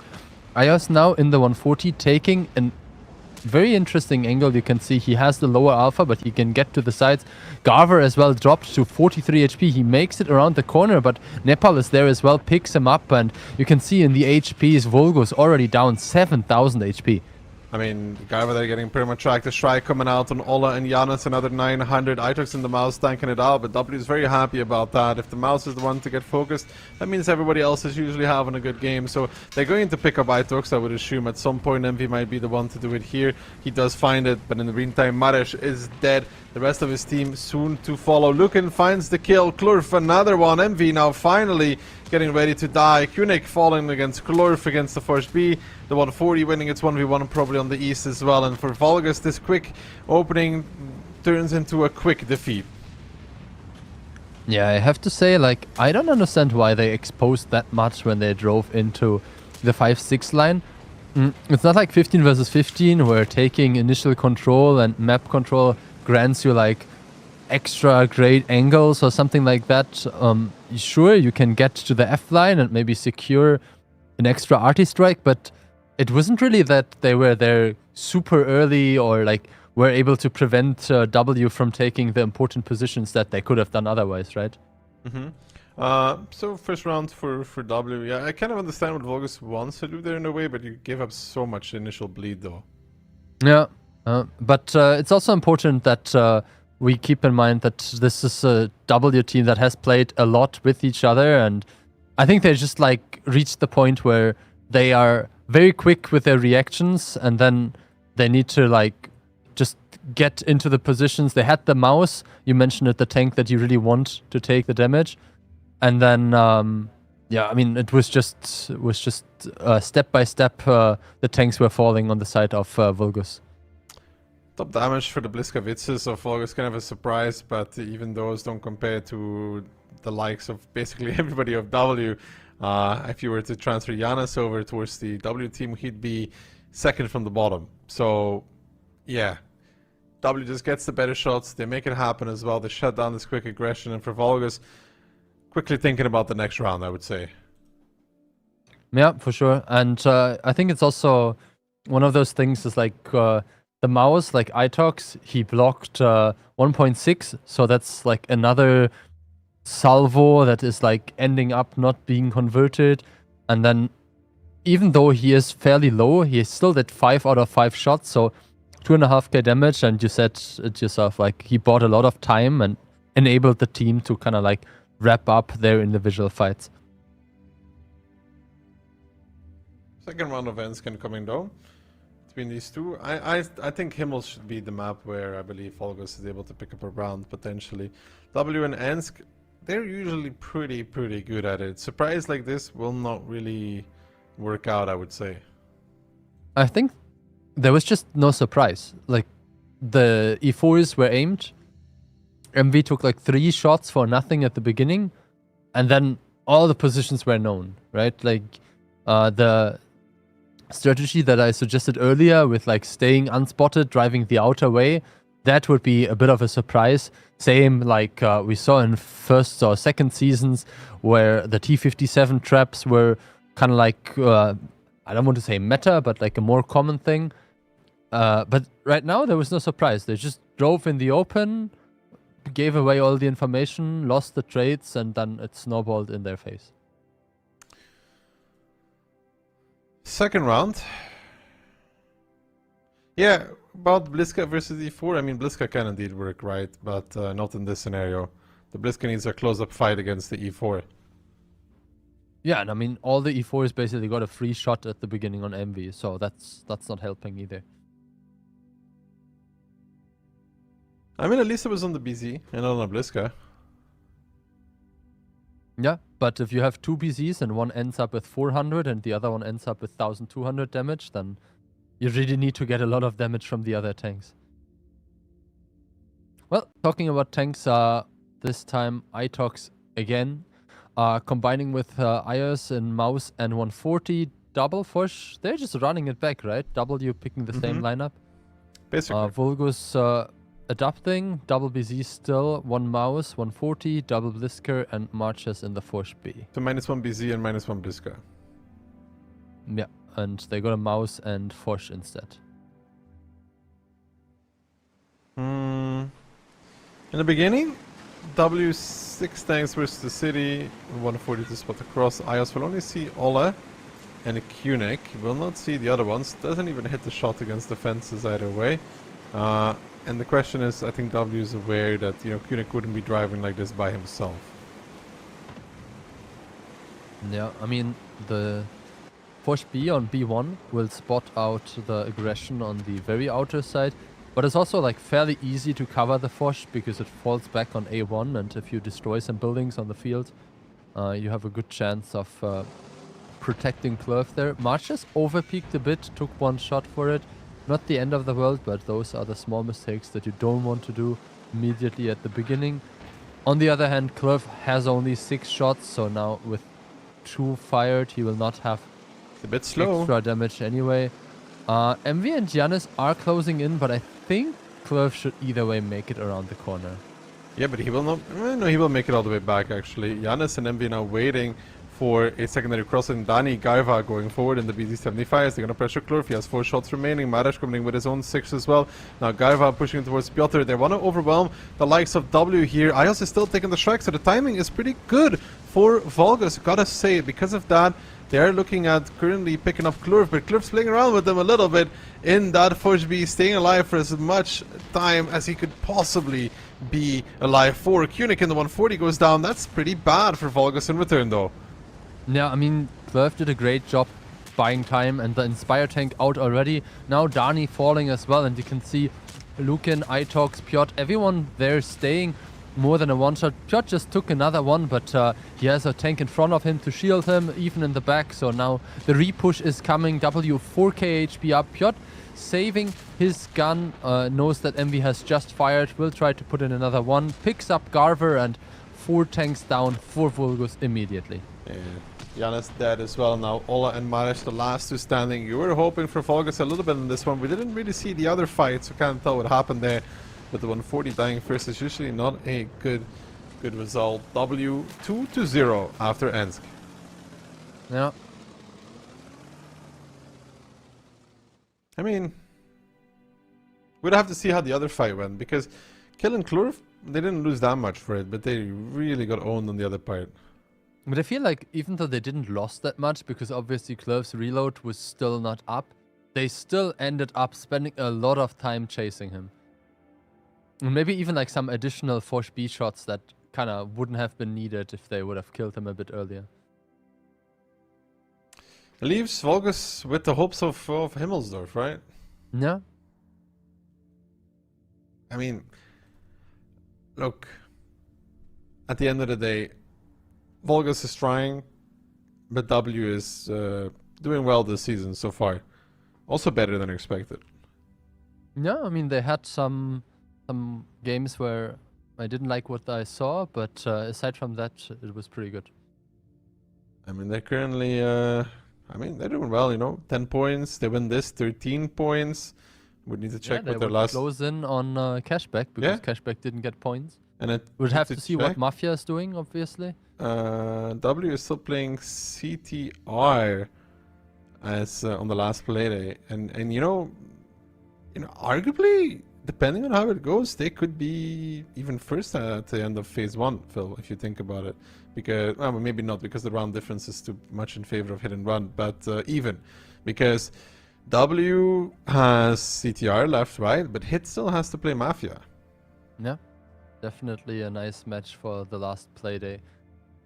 Still, this one is not over. You mentioned it, Himmelsdorf, the chance for Vulgus to get a point on the board, maybe even 2, which would give them their first overall leaderboard point. But it's still quite a way there, and W has definitely also shown, even in OLS finals, that they have the nerves and they are there to, win the rounds on Himmelsdorf, on any other map as well.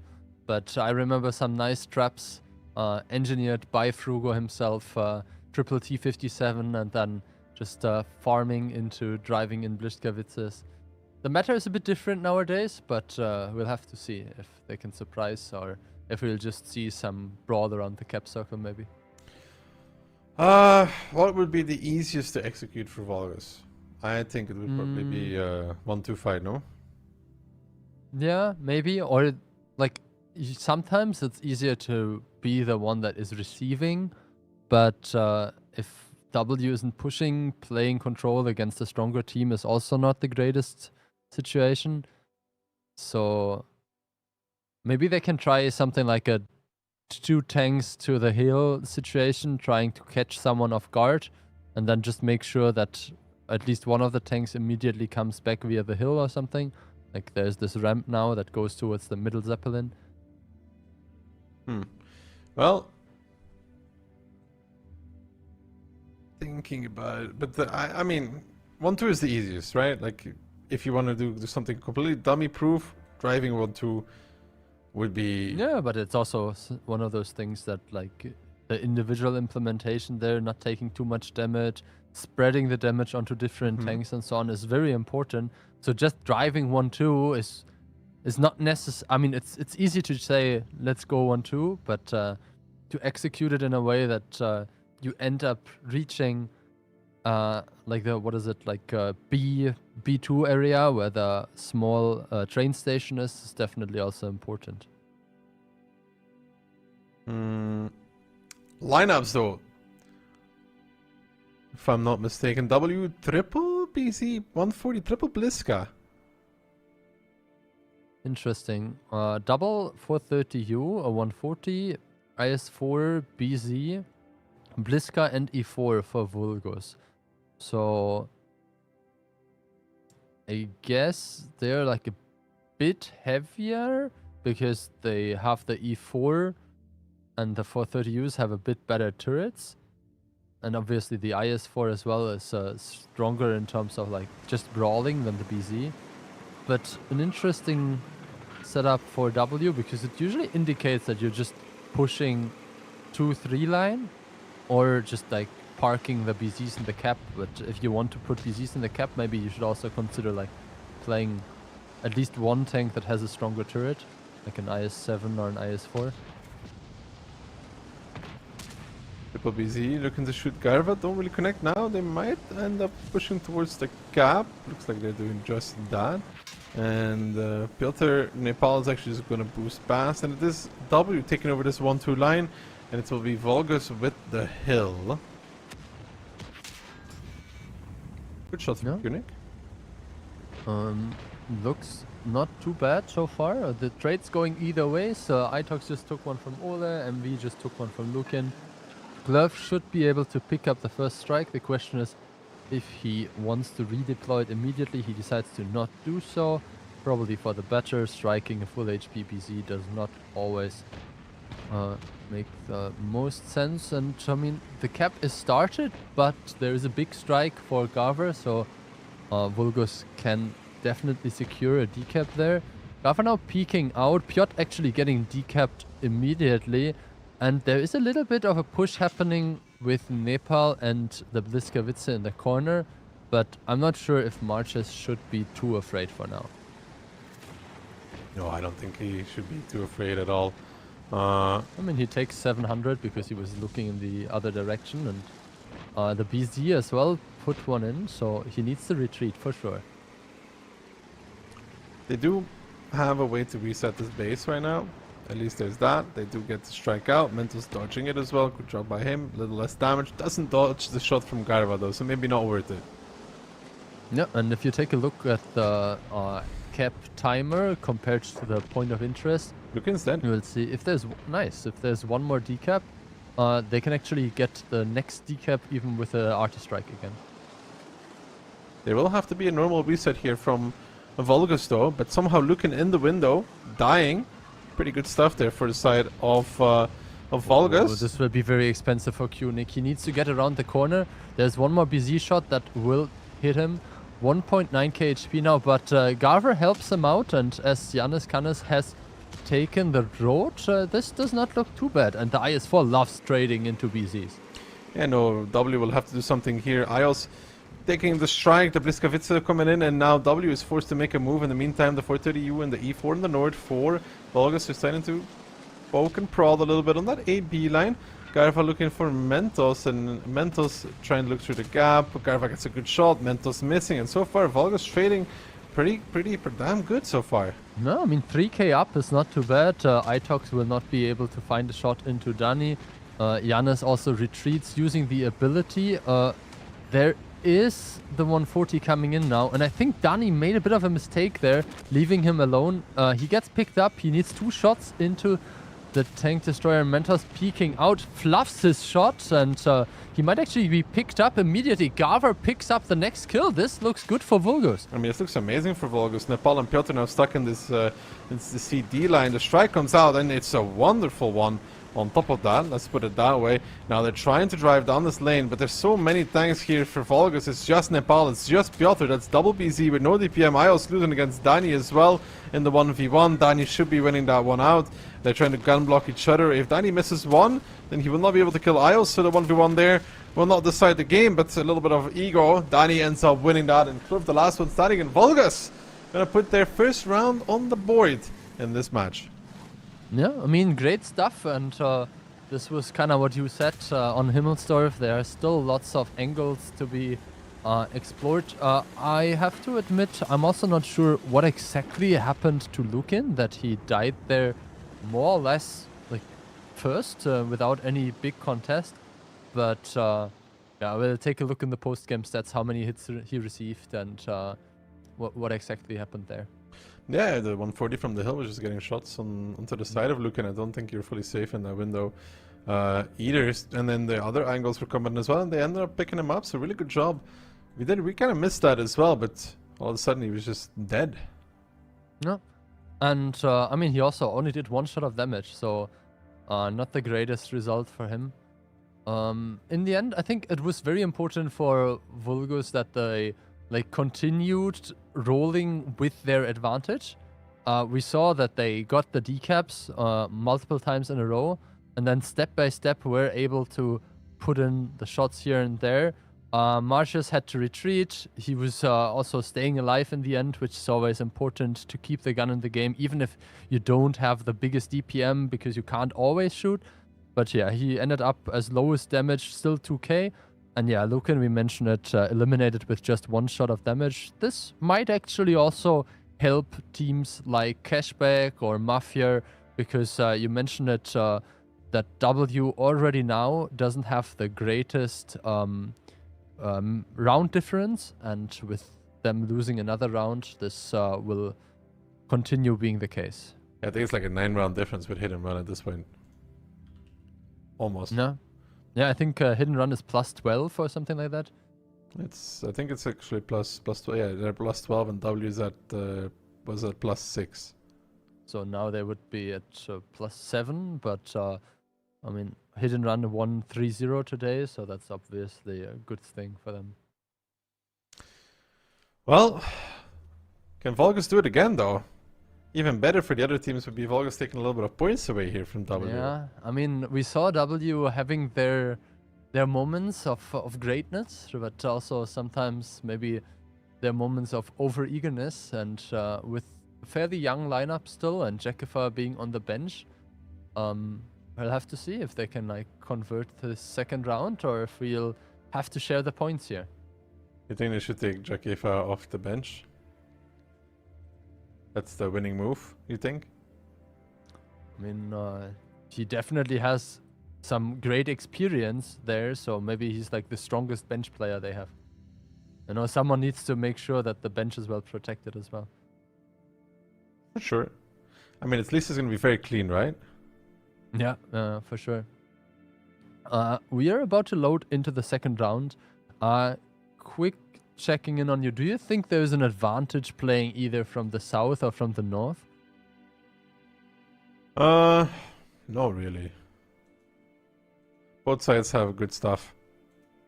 No, I mean, it's not 100% mirrored, but because of how the whole map puts itself together, I think the advantages of each of them like kind of like balance each other out quite nicely.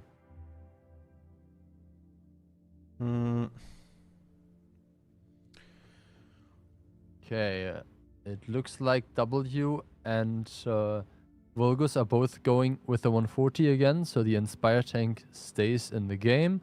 Dani and the Mouse, so actually switched just now. Double Bliska, double for 30U, 140 and double BZ. W coming in with 4 BZs. Yep. And then obviously the DPM from Bliskas and the 140 with Inspire. One more BZ than last time, right? For W? I think so, yeah. Or was it the same? And either way, these lineups are very aggressive from both sides. So you have more meat on the W lineup versus more DPM from Vulgus. If those 430Us get a good engagement, even against those BZs, and they don't get focused on in the beginning, it could be really, really good for Vulgus because they have that added advantage of those double DPM mediums. And in the meantime, we see both teams very, very heavily in the middle. And so far, Vulgus not aware that this is happening. MV is going to commit straight onto the strike, and he will spot out the guns from W driving in, and he has to somehow hide out in that 430U. But so far, he's pulling back. He's going to have to run away, even if he wants to stay alive. He's doing just that. Takes 2 shots on the runaway, but Mentos takes a lot more, and that's Crossfire coming in from 1-2 line. Dani, in the meantime, chasing down Ios once more. Oh, sorry, not Dani. Kunik chasing down Ios. He's the 140 player of this round, taking control of the strike, and honestly, looking at it, why now Vulgus in the advantage? Yeah, and I mean, Vulgus started 1.3k HP down, and now they're, I mean, 2.5k up, so they definitely had a good advantage with the first trades, and now we'll have to see Garver fluffing his shot. Definitely a difficult one with the BZ there. I'm not sure if he should stay there, because he'll take a bunch of shots, but if they can eliminate this group of BZs here, or maybe at least kill Piotr, who's the first one to receive the shots, this could be a pretty good round for them. Yeah, Garva doesn't want to sit there anymore. He's getting owned by the Bliska Vitsa. The strike comes out, drops Piotr towards the one-shot. Mentos boosting out. Giannis is pushing towards Itox. Envy finds the kill. Mentos tries to get out, but will not succeed. And W down 4,000, 5,000 HP at this point. Down Piotr as well. And they're looking at match and at the tiebreaker. Match point for both teams in that case. Maraj now look at the finish off Nepal, and the opening from Vulgus. It was just cleaner. It was better. They find triple kill without any response from W, and Vulgus says, well, we may be out of the OLS no matter what, but W, you're going to be out of some crucial points potentially throughout this season. I mean, W has secured 1 point, but that is not really enough if you want to keep up with the top of the leaderboard. This time Ayaz should win his 1 versus 1, but yeah, there are more tanks coming, and Vulgus with 7k HP left looks pretty good for them. Maybe also a bit of like a motivational booster if you're coming in 2 rounds in a row now on Himmelsdorf, and you can potentially even pick the tiebreaker side, because this one was like 2 minutes and 30 seconds. Very good round from W. No, very good round from Vulgus. The opening was great, you know. Yeah. More 1-2 line control, which leads into the 430 on the 3 line having a freebie or the farm on towards the sides of those BZ-75s. He gets shot in after shot on towards them. Then they're able to overpeak, make a kill. W can't react because their 140 is super far back. In return, they get striked as well. Just good stuff. Very good stuff. Yeah, and I have to say, it was very important that they managed to pick up this kill on the crossing tank that was supposed to like help. I think Itox was the player in the Bliska, yeah. He was playing against Giannis. Both of them ended up kind of like hull down, stuck against each other. Not a thing that we see all the time. Itox only bouncing, penning 3 out of his 6 shots. So the Bliskas like a bit with the struggle of penning each other, but yeah, you mentioned it. The initial trades didn't look that great, but then the angles were better for Vulgus, and MV was able to retreat. He picked up 3 kills as well, especially the important one that I just mentioned, and good stuff overall here from Vulgus. Good stuff from Vulgus. Really, really, really solid. Now, tiebreaker, where you said they probably get to pick the side, and you know, if they win this, it would be a blow to W, right? Yeah, W has just picked South. It looks like they had quite a fast game on Ensk. You remember the second, or actually the first and the second Ensk game were also pretty quick there.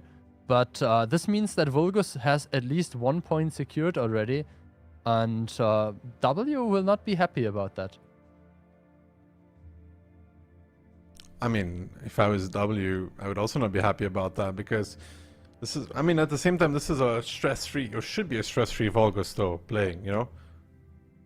There's nothing left to lose, there's nothing really left to gain either. I mean, some good practice, some good points as well. It won't get yeah, to the I stage think the 2, important thing is as well, if you're like coming in with the situation that, you know, you're out anyway, and then you're like losing your motivation or losing like your vibe, then it often can like snowball even more. But if they can like get 2 rounds now here, and maybe a third we'll see in the tiebreaker, they also have much better chances against the Weekend, because Weekend has to still play today. I think they're playing against Mafia, so that might be a really tough one. And then in the match for 7th place in the end, this could be a favorable decision for Vulgus.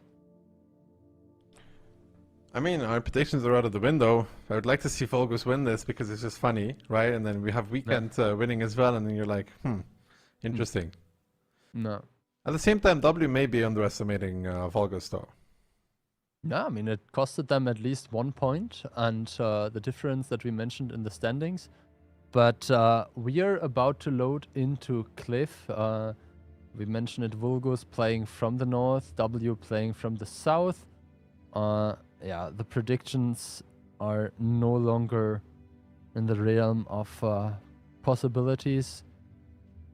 I mean, obviously, W can still win this round, but no longer full 3-0 points possible. I mean, losing 2 points would be pretty bad for him, because you never know, right? You want to be, with the prize money split now as well, you want to be as high as possible during the regular season.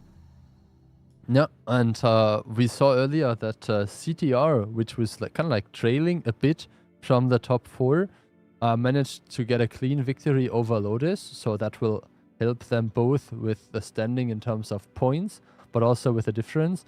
And if W and CTR meet each other again, then we'll have to see how that turns out, because, I mean, they had a bit of a slumber there, but the CTR had a good showing today. For sure. Vulgus coming into this tiebreaker with 4 BZs, double CS63, and an Object 140. Yeah, I mean, 1 extra CS in favor of a BZ when it comes to W, but not a major change in lineup. We'll have to see if they can like convert the extra DPM into something. Sometimes we see one of the tanks like pushing up extra towards the hill, but neither side playing with a light tank, neither side playing with something like a Batchet or an E50M. So it's mostly about player skill, individual shooting, and then the initial distribution of where the CSs go and if they can maybe find an overmatch. So, looking at the split, it is 1 tank down for W. Well, there's all the tanks from Vulgus are up. Yana's taking 2 shots there. Ola taking the hill, will do so without taking damage, so that gives him a good advantage over Mentos, who arrived there on about half HP.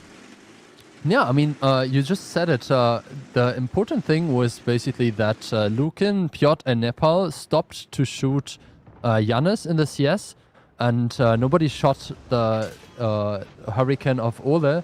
And then Mentos took like 3 shots, I think, from the bottom. Nepal as well taking a bunch of damage, roughly minus 1k, but they will obviously be dominating the hill for a moment now because the single CS63 has no chance in a 1 versus 2.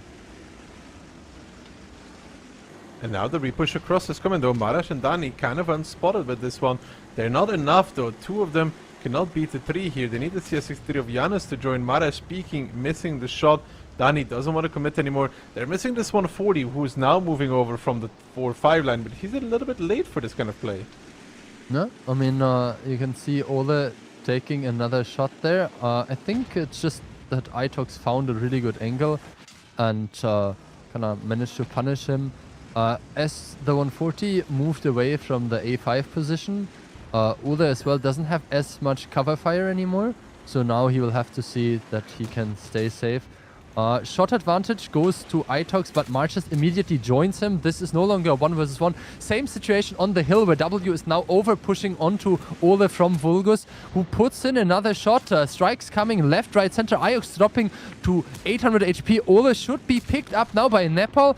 Another small strike coming in, and the HP advantage still on the side of Vulgus. I mean, the Vulgus is going to kill the 140. They managed to do so without Kuning dying, very important. And now Lukin trying to run away. Itox still on the balcony position, but Envy facing off against Piotr in the meantime. Garva boosting across now to get Itox out of the game, but can Dani find the kill in return? Envy's looking for that kill as well on the back sides of them. He shoots, he misses, that's an important one. Envy now dies, the strike will come out and finish him off though. And now Itox in trouble against Garva as well. Itox needs to slide down towards the bottom half of the hill, but I think he's afraid of the tanks below him. He hasn't spotted yet that everything left 1-2, so he's just gonna face the music against Garva, who's stunned, looking to get the shot, and he connects it. Very important. No strike available though for the side of Vulgus, so the repush is going to have to come out here in a second because they have 14 seconds left.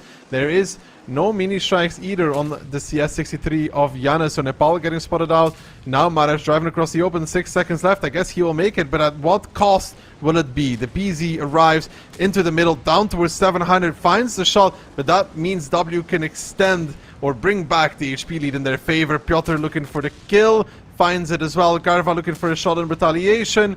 Does get it actually. Doesn't take any back. Janus getting a shot as well, but what is Janus doing there? Yeah, he completely peeked out in the open. Maybe he wanted to get the position that he was in before. 10 seconds back on the clock, and you can see the strike was just deployed. Nepal gets decap, but now a second wave of damage will come in for the second repush. Tunic as well gets tapped by the strike. 2.3k HP left for Vulgus, another kill being picked up, and I think W now has it in their hands. Vulgus a bit inconsistent with their communication maybe, or their approach to getting back into this middle area. I felt like they had a game advantage at a certain point in time, but in the end it was not enough. Yeah, the bigger problem there is that they had to use the strike to kill the one-shot BZ, which did some damage back, but it did not allow them to get good resets. Imagine the BZ was dead and they were able to hold on to the strike a little longer. The middle area would be a lot more in crossfire, gives them time to rotate at least. Now you have to push and across also the they BZ. used the strike onto, I think, Itox, which has like 15 HP. And if they would have had that strike for the decap, then the mini that strike would have been... Yeah, exactly. Then that would have been really good for them. Having a mini strike there would be huge. Having a big strike would be even bigger, because then they get to rotate now. Forced to push that BZ across, they take so much damage on him, he dies, and then rinse and repeat. You know, it's not a successful situation. Still a good stuff, a good situation here for Vulgus, picking up at least 1 point. That would not really make a difference against the comparison of Weekend, because they still have to play a game against each other. But still a bit of hope at the end of the tunnel. Garva, good shooting there, 6.5k damage. He also picked up Itox. Overall, damage numbers don't look too bad, but same can be said on the side of W. Yeah, and you know, in the end game, there's a few things there. I think Dani didn't kill the BZ, then Envy misses the shot, they used the strike. That's so much damage missed out on, you know? Like, imagine a world in which Dani actually kills the BZ, then Envy gives one more shot to whoever is there, they get the big strike. You know, it's so small things here, I think, that made the big difference. Yeah, and in the end, 7-3 in tanks is then maybe even a bit more one-sided than this game was, because for a long time, it wasn't looking too bad for Vulgus. Indeed. And sadly, they are not able to get more out of that. But that is it for W versus Vulgus. When we return, we have another match for the OLS and then later an OCS Rising match as well. But for now, you're going to get some replays.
And here we are back again, Bunter's back. Tell a friend that we're about to see Mafia against Weekend. To be honest, it's once again a case of clear-cut favorite versus underdog, but if we're going by the last match, does that really mean so much?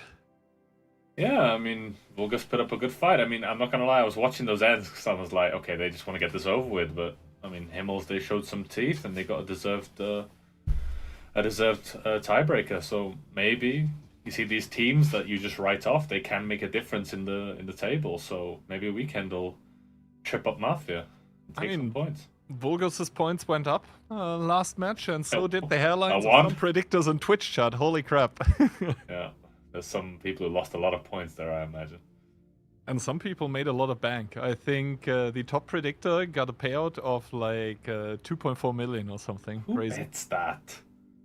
Like, who bets that, honestly?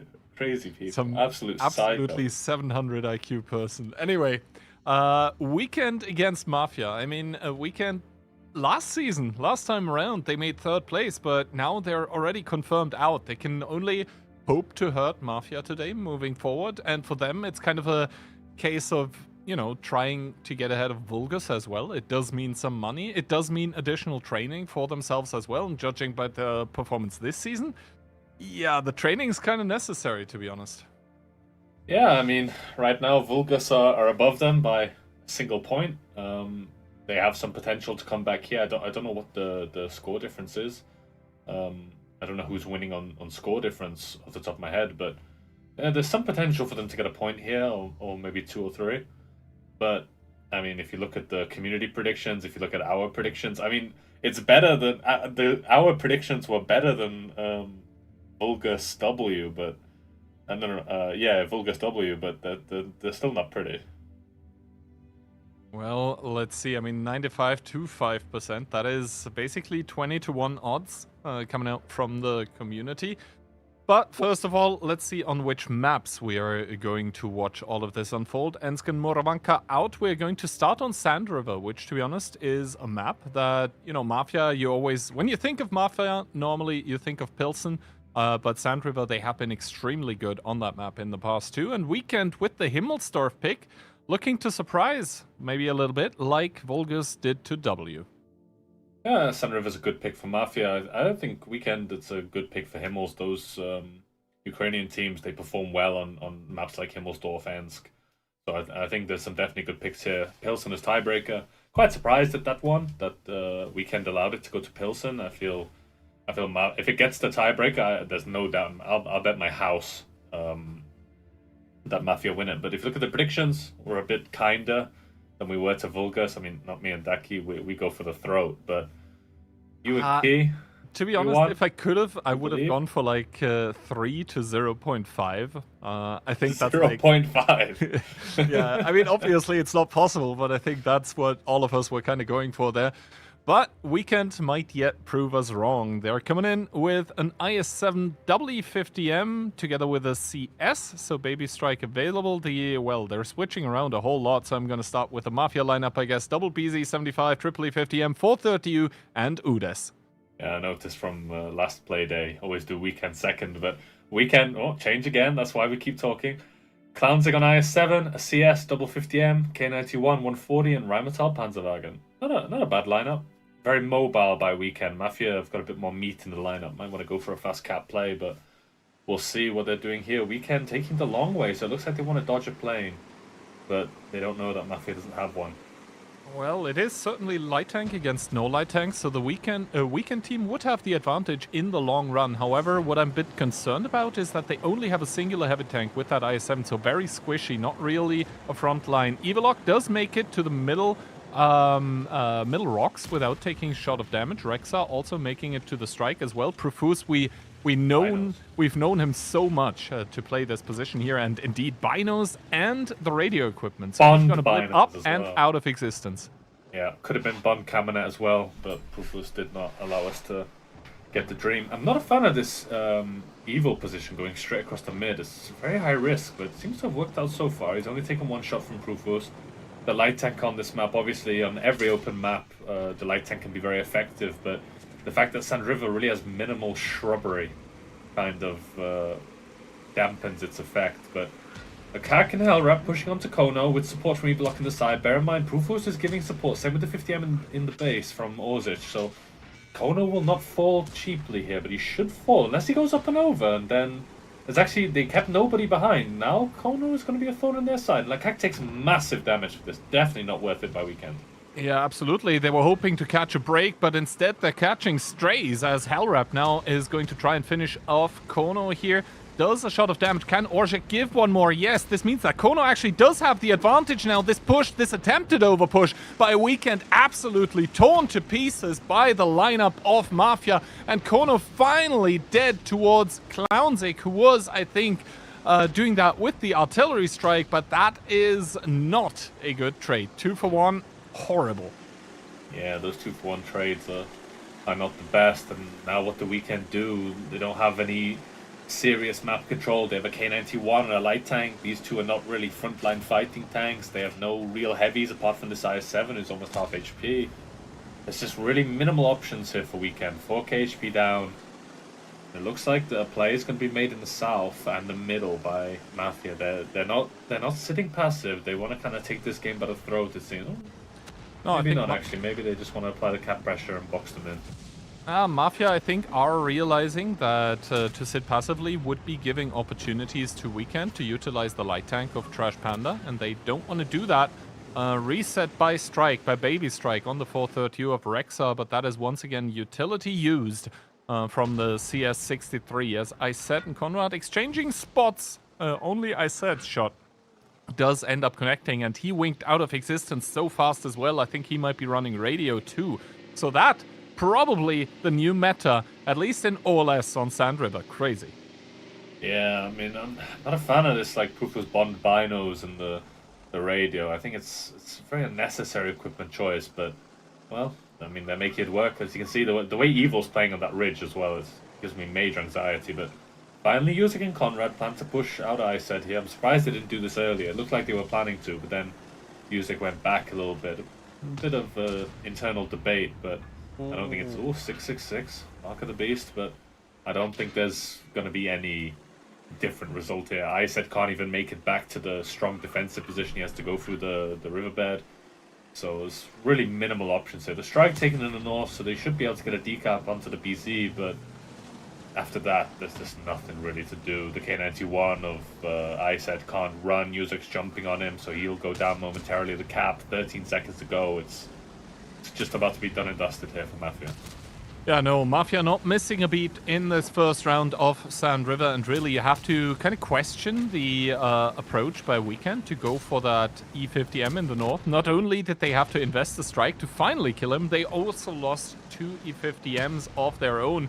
Of course, that's also down to some good pathing by Kono. Basically drawing out the Weekend E50Ms as Orzic picks up Kano.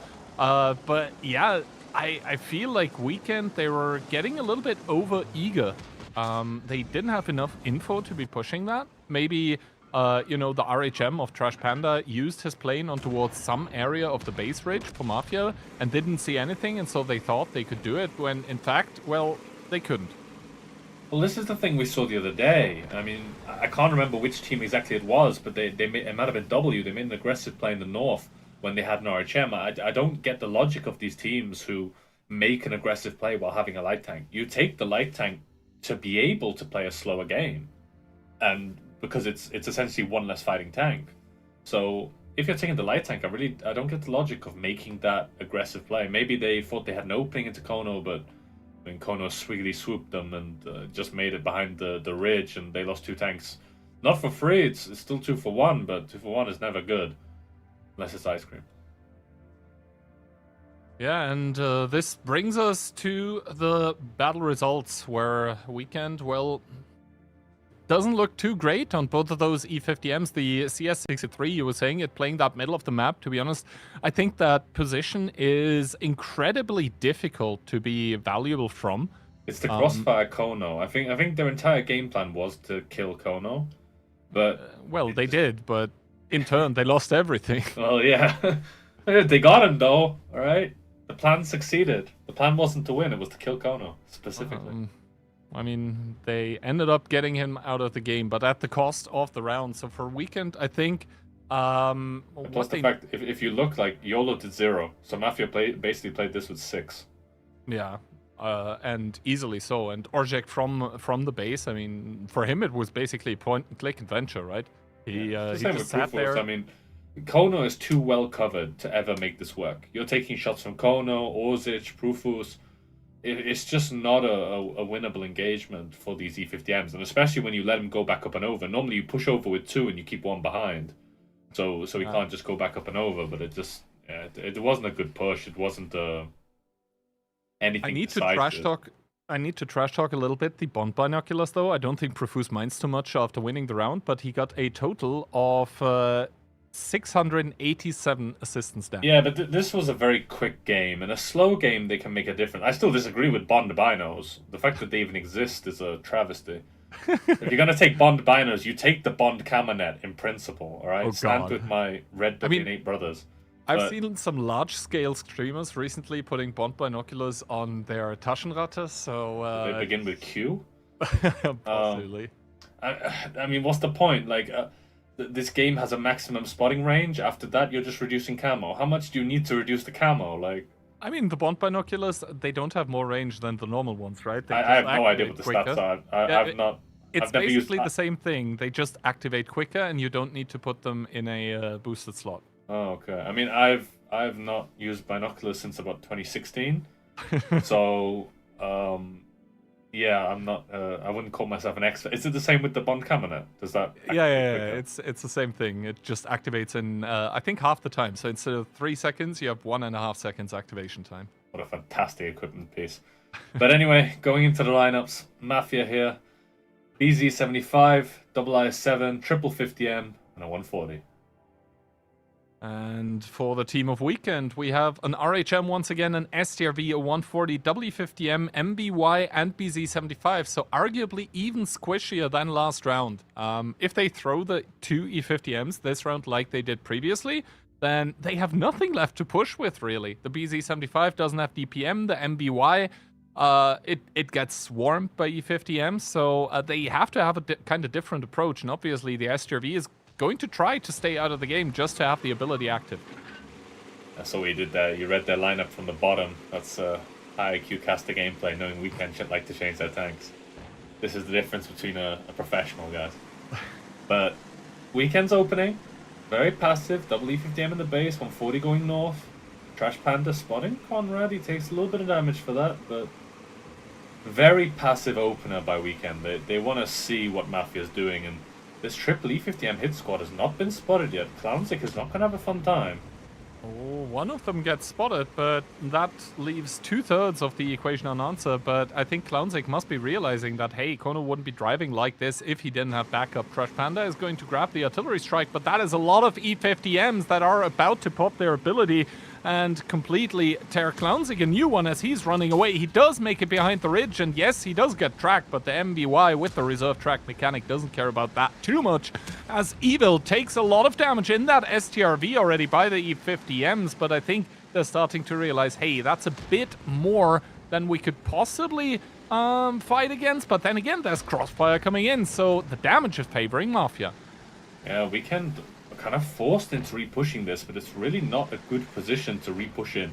They can't stay where they are because Conrad is providing crossfire from the middle. So you see they're going forward, but this is a 3v3 engagement, and it's only 2 E50Ms pushing into 3. Rexar coming as well, Yuzek coming, Lukaku's coming in from behind.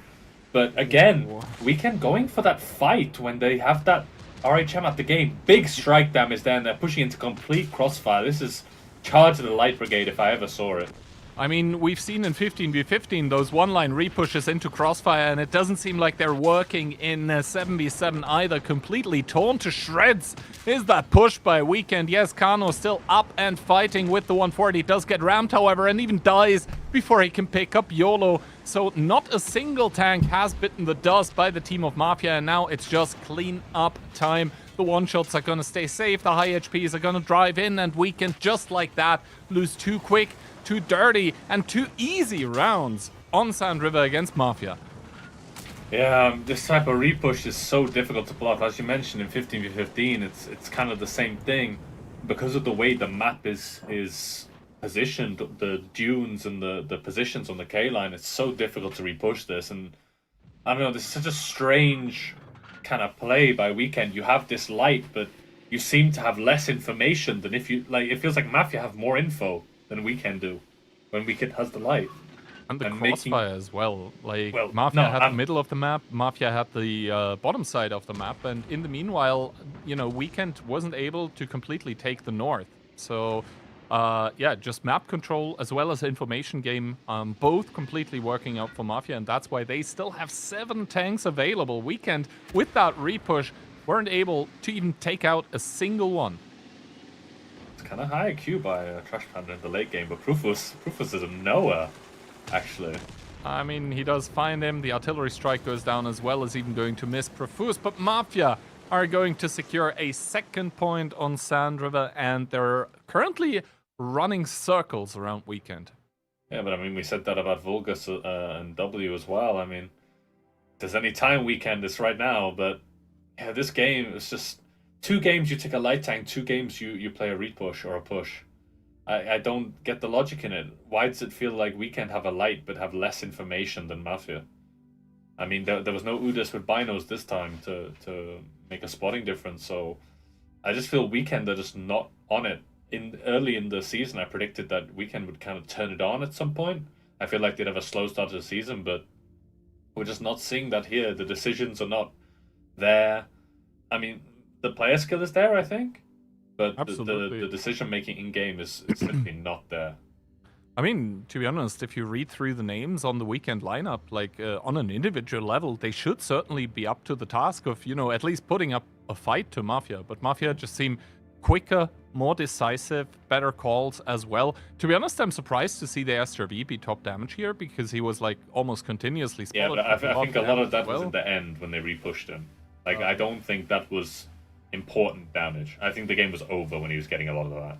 Yeah, probably. And I mean, you see, I said committing into the push, Hellrap committing into the push, the 140 of Kano getting committed there as well, and they just got farmed. Like, that was it.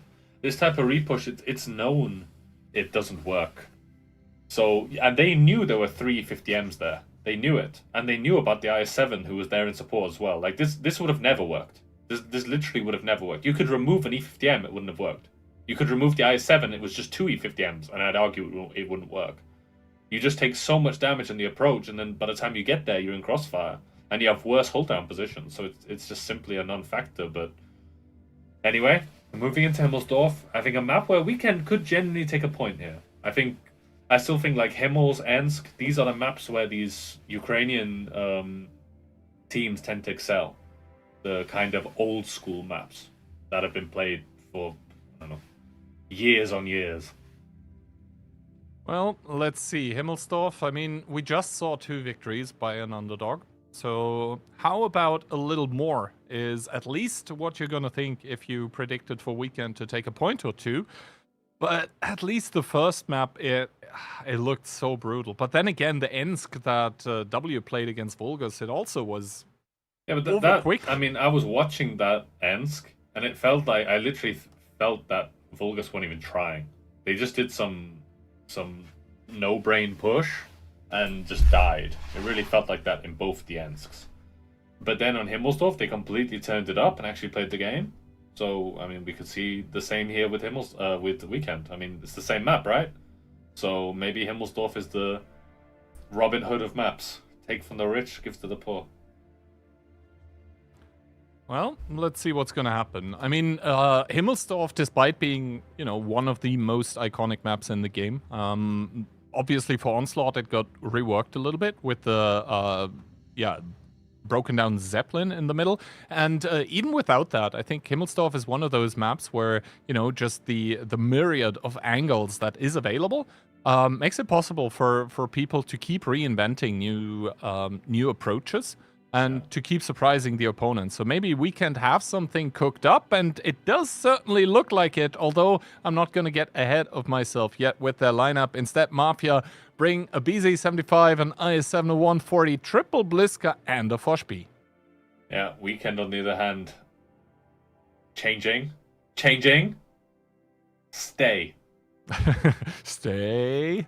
4 BZs, 1 CS, a 140, and an E4. Yeah, I thought that grill wouldn't stay. It would have been quite a surprise to see a grill on Himmelsdorf. I mean, they are that awkward team that always like to mix and match it. So we need to see, but quite an aggressive lineup by Weekend in the beginning. 4 BZs tends to be some kind of mid-aggression. You can see it here. CS probably going to take that 1-2 line strike, and he's going to run into most of Mafia's team here. Triple BZ, 140. Bliska's in the middle, and Fosh B on 1-2. It's not going to be an easy one for Mafia here. No, for Weekend here, sorry. Yeah, and the thing as well is that with those BZs, yes, they have a lot of HP, but the Bliska has a lot of DPM. If Conrad can get into the hole down here to his left, close to the cap, then he can wreak absolute havoc on the tanks of Weekend, but instead Hellrap already starting with the push, but he's by his lonesome. He's just going alone down to 805, 50-50 one-shot, never mind Yuzek to pick it up, and one by one the Weekend tanks go in and take a lot of damage for this. This looks so uncoordinated. Yeah, it's what we've seen by Weekend all season. Disjointed, uncoordinated, unplanned. Just absolutely getting destroyed one by one here. You see Mafia pushing in. It's a 6k HP advantage, and it's not going to stop. The push into the middle by Conrad and YOLO onto Evilog. He's going to go down the moment. I said in this window, it's the last thing you're ever going to see when Yuzek comes behind you, and it's just not there for Weekend. They're trying, but it feels like someone's saying one thing, another person's saying another, and it just ends up with an absolute cluster of poor decisions and indecisiveness that really doesn't do a team of this player skill justice. It is, Daki said the other day, at some point you gotta, replace the manager, get David Moyes in, but it's just not there. Rexar sits on top of Lekak, and it's just... I mean, yeah. I think especially this last game here, but the 2 Sand River rounds as well, demonstrated really well the problems that Weekend had all season. It's like uncoordinated. Like the individual skill definitely is there. Like they're not lacking in the pen department, but they're not going together. There seems to be no underlying game plan, as well as a lot of the synergy was absolutely not there. Like the BZs going on one by one, and in the meanwhile, close to the train station, there's the Hurricane sitting and just waiting to get repushed by the Fosh B. Like at that point, what are you doing? Yeah, I mean they had that really good season. I think it was last season where they just played incredibly aggressive, and sometimes, especially for these Ukrainian teams, I said I used to watch a lot of the 15v15 Ukrainian replays from Russian server, and they would go into like the worst positions imaginable, but win it because of player skill. So I really feel like sometimes you don't need a good plan; you just need 7 tanks together pushing, and that's kind of what Weekend did in that previous season where they did so well. They didn't have that much of a game plan. It was just hyper aggressive, and they were together. But here, it feels disjointed. It feels like they're not a unit. They're not playing. They are playing aggressive, but they're playing aggressive really poorly, and it's just not working at all for Weekend. And they really got to go back to the drawing board and rethink the way they're playing, because the style of play it's just not there at all. Yeah, and you know how sometimes a thing can be bigger than the sum of its parts? It felt like here it was the opposite for Weekend. Yeah, I mean, what was it? Hellrap pushed through the middle alone. The rest of them just didn't do anything. They all stopped by the Zeppelin and aimed on Conrad and the BZs. And I think only one of them connected a shot. And then Hellrap did this push through the middle, but the rest of the team wasn't there. It felt like a random. It really did. And at the same time, I mean, we've been talking bad about Weekend. We have to give props to Mafia here. Absolutely up to the task of doing quick and easy work with... It felt like Mafia didn't even do anything. They just kind of sat there and... I mean, they just, crossed their T's, dotted their I's.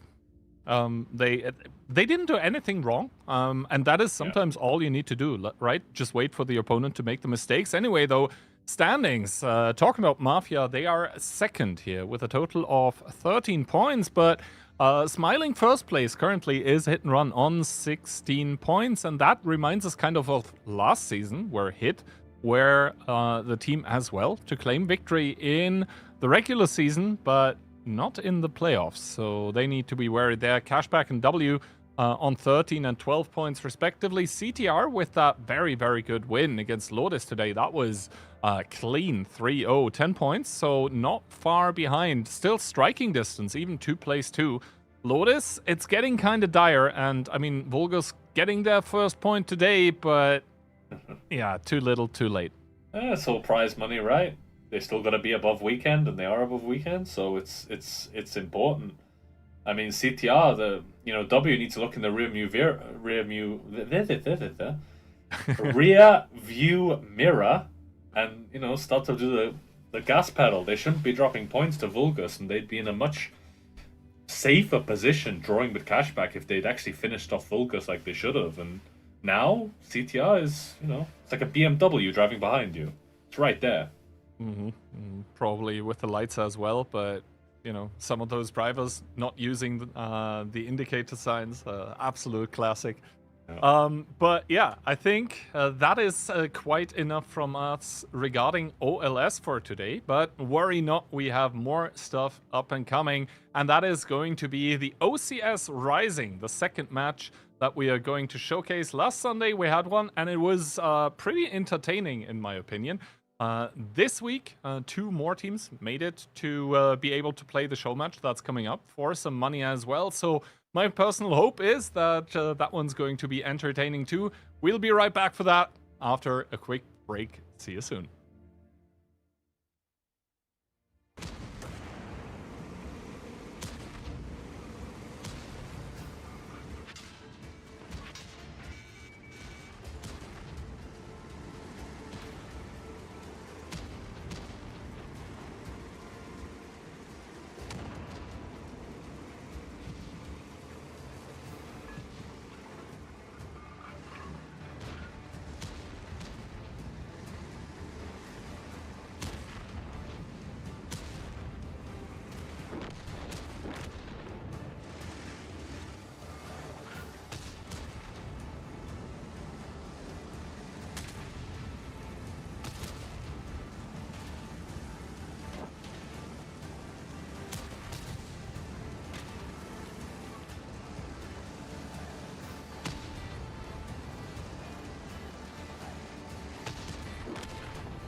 50M with the readjustment here. Is Illusia going to get another shot in towards the lower plate? Yes, that means one shot on towards the 50M. Is XCMax going to pick it up? Good shot in towards the cupola. It is the 1v1 we've been waiting for here, and he does it.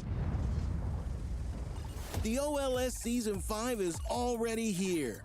The best teams are ready to head onto the battlefield. Who will you be supporting? Root for your favorites, follow their journey, and stand by them. With you on their side, they'll be unstoppable. You take hits together with them, and that means you go all the way. Behind every vehicle is a personality whose quick thinking and precise actions can change the outcome of battle. Victory is 100 shots and maneuvers, plus 1,000 emotions on the other side of the screen. Support your favorite OLS team. Be by their side. Together, until victory.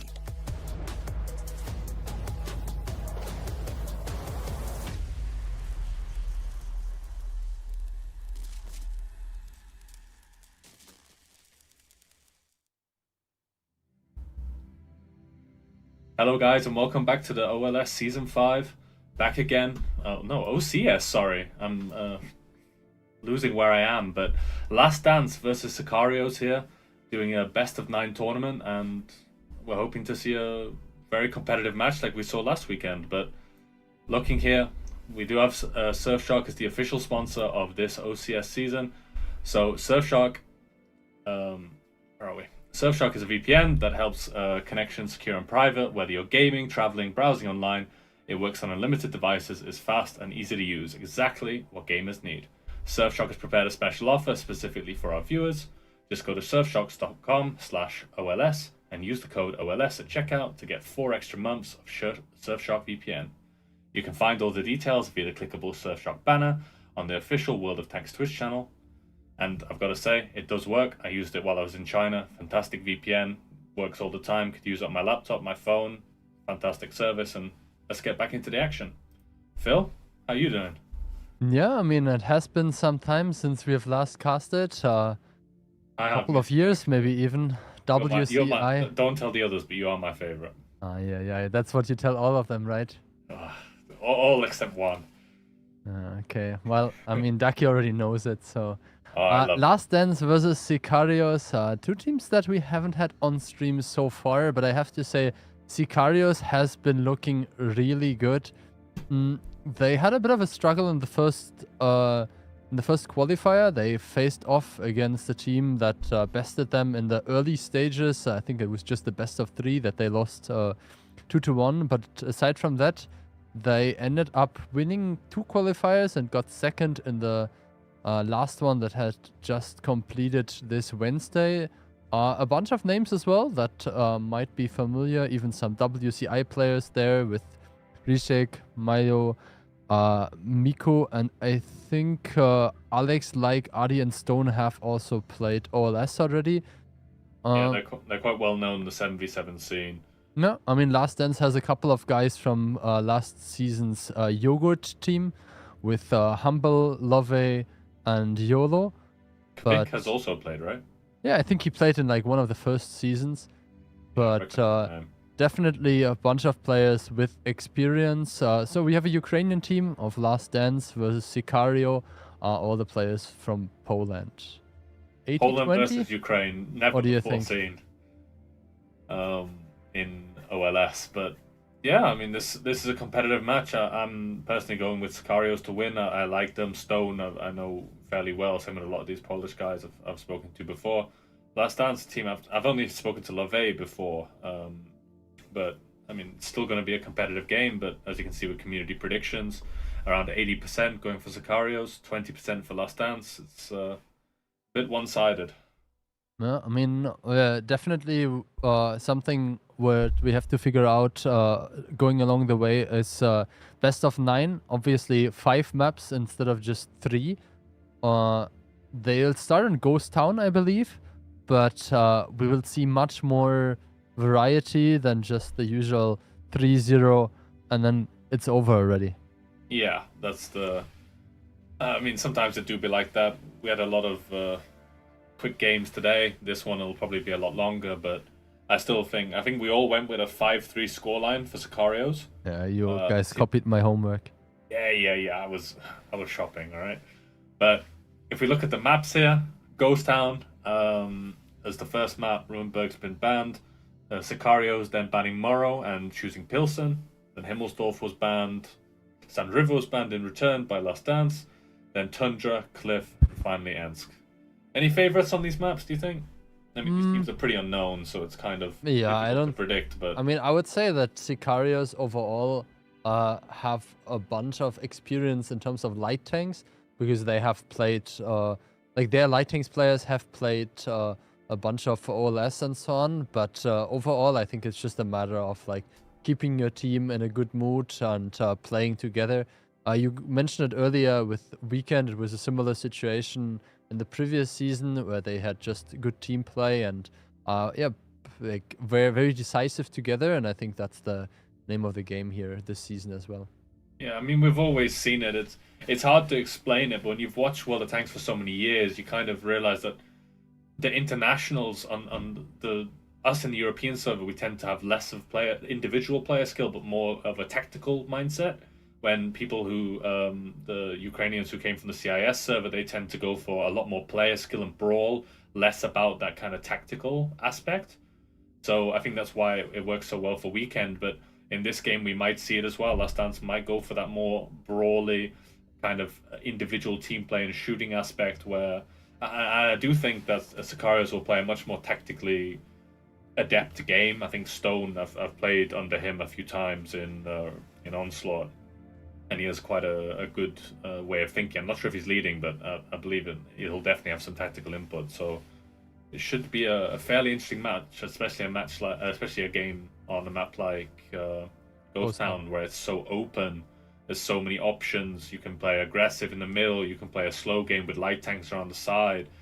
Ghost Town provides a lot of options. I mean, it was made specifically for 7v7 in the beginning, so that was a long time ago.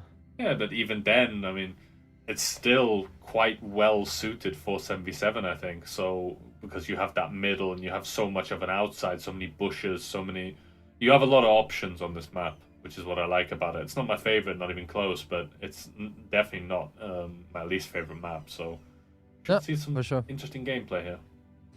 Well, with that being said, we have loaded into the first round, and we can see an interesting combination of double Batchat, Leopard, EPR, and RHM on the side of Last Dance, and more or less the same stuff on the side of Sicario, which just adopted the E50M instead of Batchats and a K91 for sniping. Both teams also bringing an IS-7 plus Type 5 combination.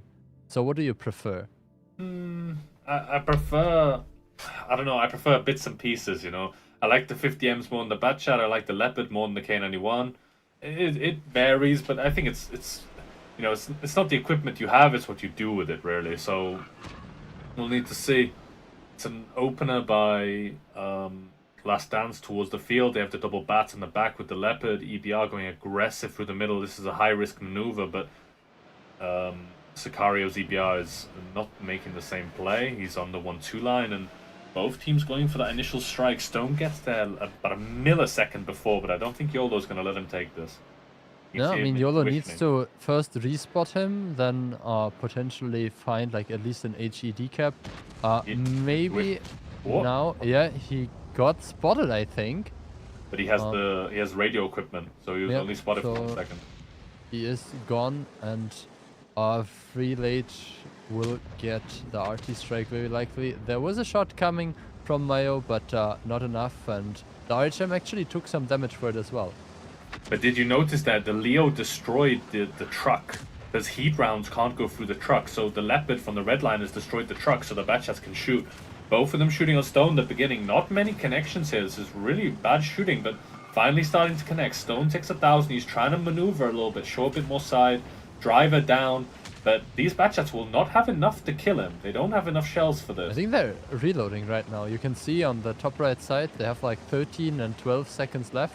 Important to say is that the E50Ms from A8 they don't really have a way in, right? Like, YOLO is controlling the whole area, and I believe that even though the shooting, as you mentioned, was not optimal, and again, Stone bouncing some shots, just getting tracked, sooner or later he will die, and Sicarios is not looking very good with defending him, because they're just stuck on the positions that they have. Yeah, World of Tanks is a game of action and reaction, and right now nothing is happening. But that's a lot of damage. Just as you said it.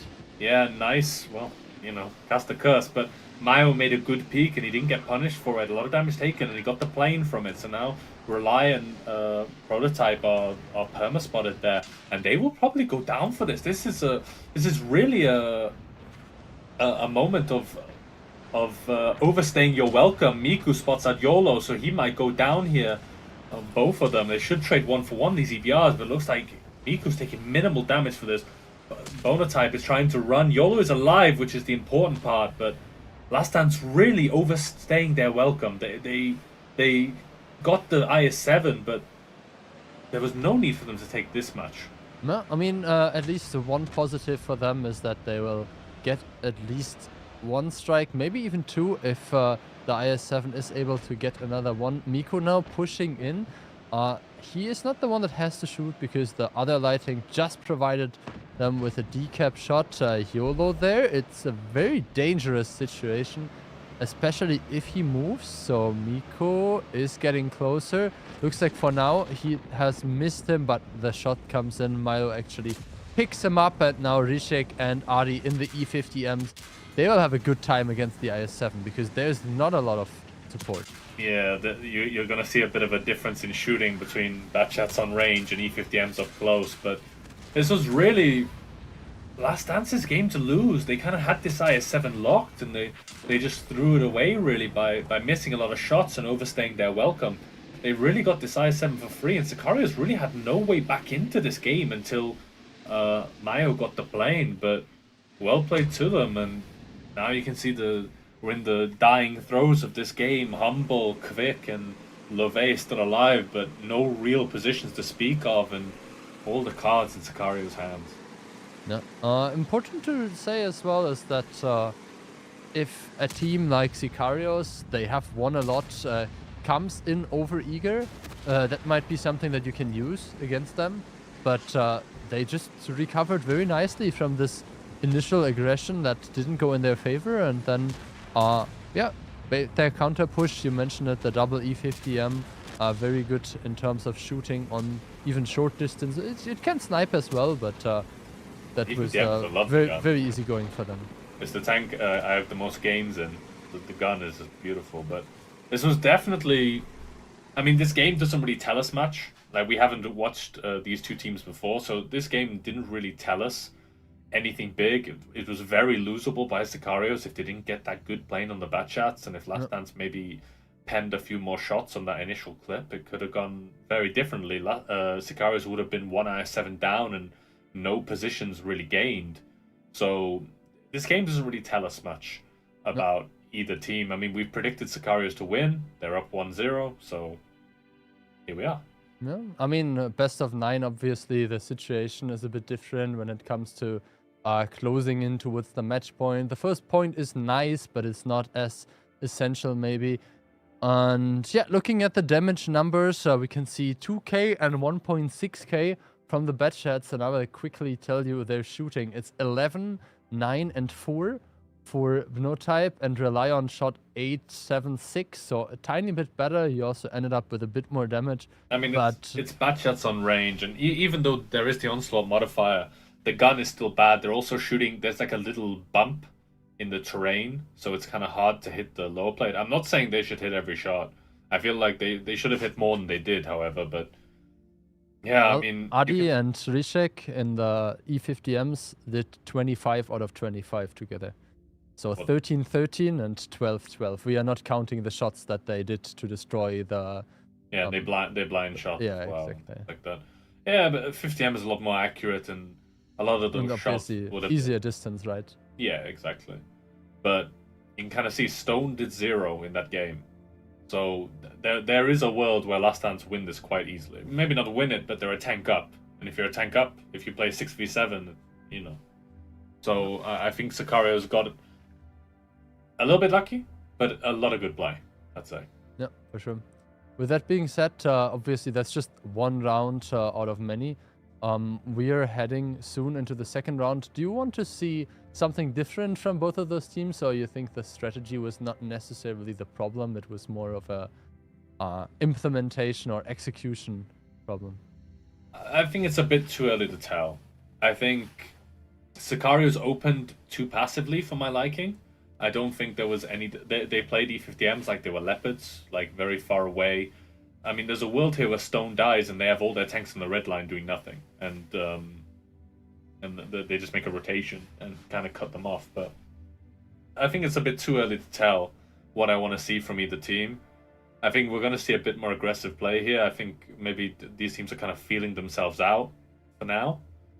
But it's hard to tell, I think. Because in OLS, the teams are kind of fighting each other each week. They get to watch each other each week, so you can get a lot of information from that. But in OCS, it's a lot less. So I just checked. Ghost Town was released in 2014, end of 2014. So some of those players, on the younger side, they probably don't even remember the first one. And I played that when that first came out. I was never a fan of the map, to be honest, but yeah, going into this one, Last Dance. Okay, they're changing. Let's go Sicarios. 1 IS-4, an M5Y, Type 5 Heavy, E50M, 140 E4, and a Rheinmetall Panzerwagen. Okay, looks like Last Dance has finalized their roster. Triple BZ and IS, just as I was saying, double BZ and IS-4, IS-7, CS, 140, and Bliskovica. Yeah, you always got to do those Ukrainian teams last. They like to switch and swap. But M5Y, quite an interesting option for this map. You rarely see it. Sometimes you'll see a can opener just for that 7 line because it's tall enough to get decaps. But we'll need to see what they want to do with this M5Y. I'm not that much of a fan of the tank.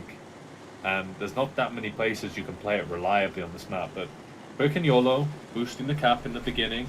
Humble looks like he wants to take that low ground position, but so does Alex, and that's a lot of damage taken going in. Humble drops as well, but it's about equal. But this M5Y is a little bit lower, and he does have a bit more DPM, but Quick, YOLO, Free Late are pushing in to kill him. They might be committing a bit too much onto Alex here, but there's not that much return punishment by Last Dance. Sicarios have found a good engagement. No, Last Dance have found a good engagement here. No, and with that being said, you can see the HPs are roughly even, but having a tank up is always great. Yeah, and Rishek looks like a tasty snack. Quick from the left, Free Plate from the middle, Bono Type from the right. This is not going to look fun for him if Free Late gets in the right position. There's not that much cover from him. The 140's coming, but Rishek will die pretty cheap here unless this is a big strike here. Quick just dodges it in the end there. YOLO's trying to come in and get the killing dunk onto Rejek. He goes down, so it's a 7-on-5 now. Mayo is running, but he's not a fighting tank. He's just kind of distracting. Stone pushing in, but it's a Type 5 and an IS-4. These are not high DPM tanks, and LaVey is providing that crossfire. It's not looking good for Sicarios at the moment, and Humble is being really annoying in this low ground position. No, with that being said, you can see the next push is already coming in here. Miku, the next one to get isolated. It looks like he doesn't have the ability right now. There's still a cooldown on it. Now he will recharge. Actually, a missed shot by Freelate, and Miku punishes him immediately. That might have been turning this game around, because if he puts in another shot into Quick, Adi will win this 1v1. Yeah, and it's not good at the moment, but I still think Last Dance should have it. Bear in mind that Type, the last time we looked at him, he was about 4k HP. He's now on 400 and dead now. Stone with the IS-4 is a lot of HP, but Adi needs to try and win this one. But Quick does not connect it, meaning Miku can finish him off. Not good shooting, and that means that Miku is still alive, giving them tank advantage. Stone and Bono Type now facing off. IS-4 and IS-4. This is not an easy engagement unless you have the stock gun. LaVey in the back there. It's all over the place, and it's rough, it's scrappy, but Sicarios are actually managing to pull this back from a 2-tank disadvantage. Really shouldn't be recoverable, but they're making it happen. Yeah, I have to say, this shooting there onto Miku was really badly coordinated. He picked up Freelate and even survived the whole situation. and picked up another kill like in the end. Staying alive at 288, definitely decisive tank here, very important for them. I mean, if I'm honest, I think the game would have already been won even if he had died. I think there was a bit of a weirdness in that middle engagement with the IS-4 and the Type that just kind of threw it away. Very strange one by Last Dance, going up 2 tanks in the fashion they did, and they were pretty cheap advantage. That M5Y and Reject in that E50M went down very cheaply. So Last Dance really had this in the palm of their hands, and they let it slip away. Bit of inexperience, but need to see something a bit stronger by Last Dance. Miko did 999, 6.7k damage, and yeah, he bounced 2 shots, and those were like kind of like the critical ones. Important as well, like he actually had 4 non-penetrations, so it looks like the Blister Who is shot. this, sorry? Miko, the E4. Like he has 4 non-penetrating hits. But he did a lot of damage. So he bounced 2 BZ shots, and 2 of the Blisker shots didn't end up penning him either. So it's that it's an E4. Like you need to be penning these shots. Like it's an E4, and he did almost 7,000. But you can see Alex went down pretty cheap. Reject wasn't cheap, but bear in mind the damage was spread, and 1,000 of that was on a strike. So Last Dance really had this actually. And can I see YOLO's pen rate? Yeah. So YOLO had 441. Oof.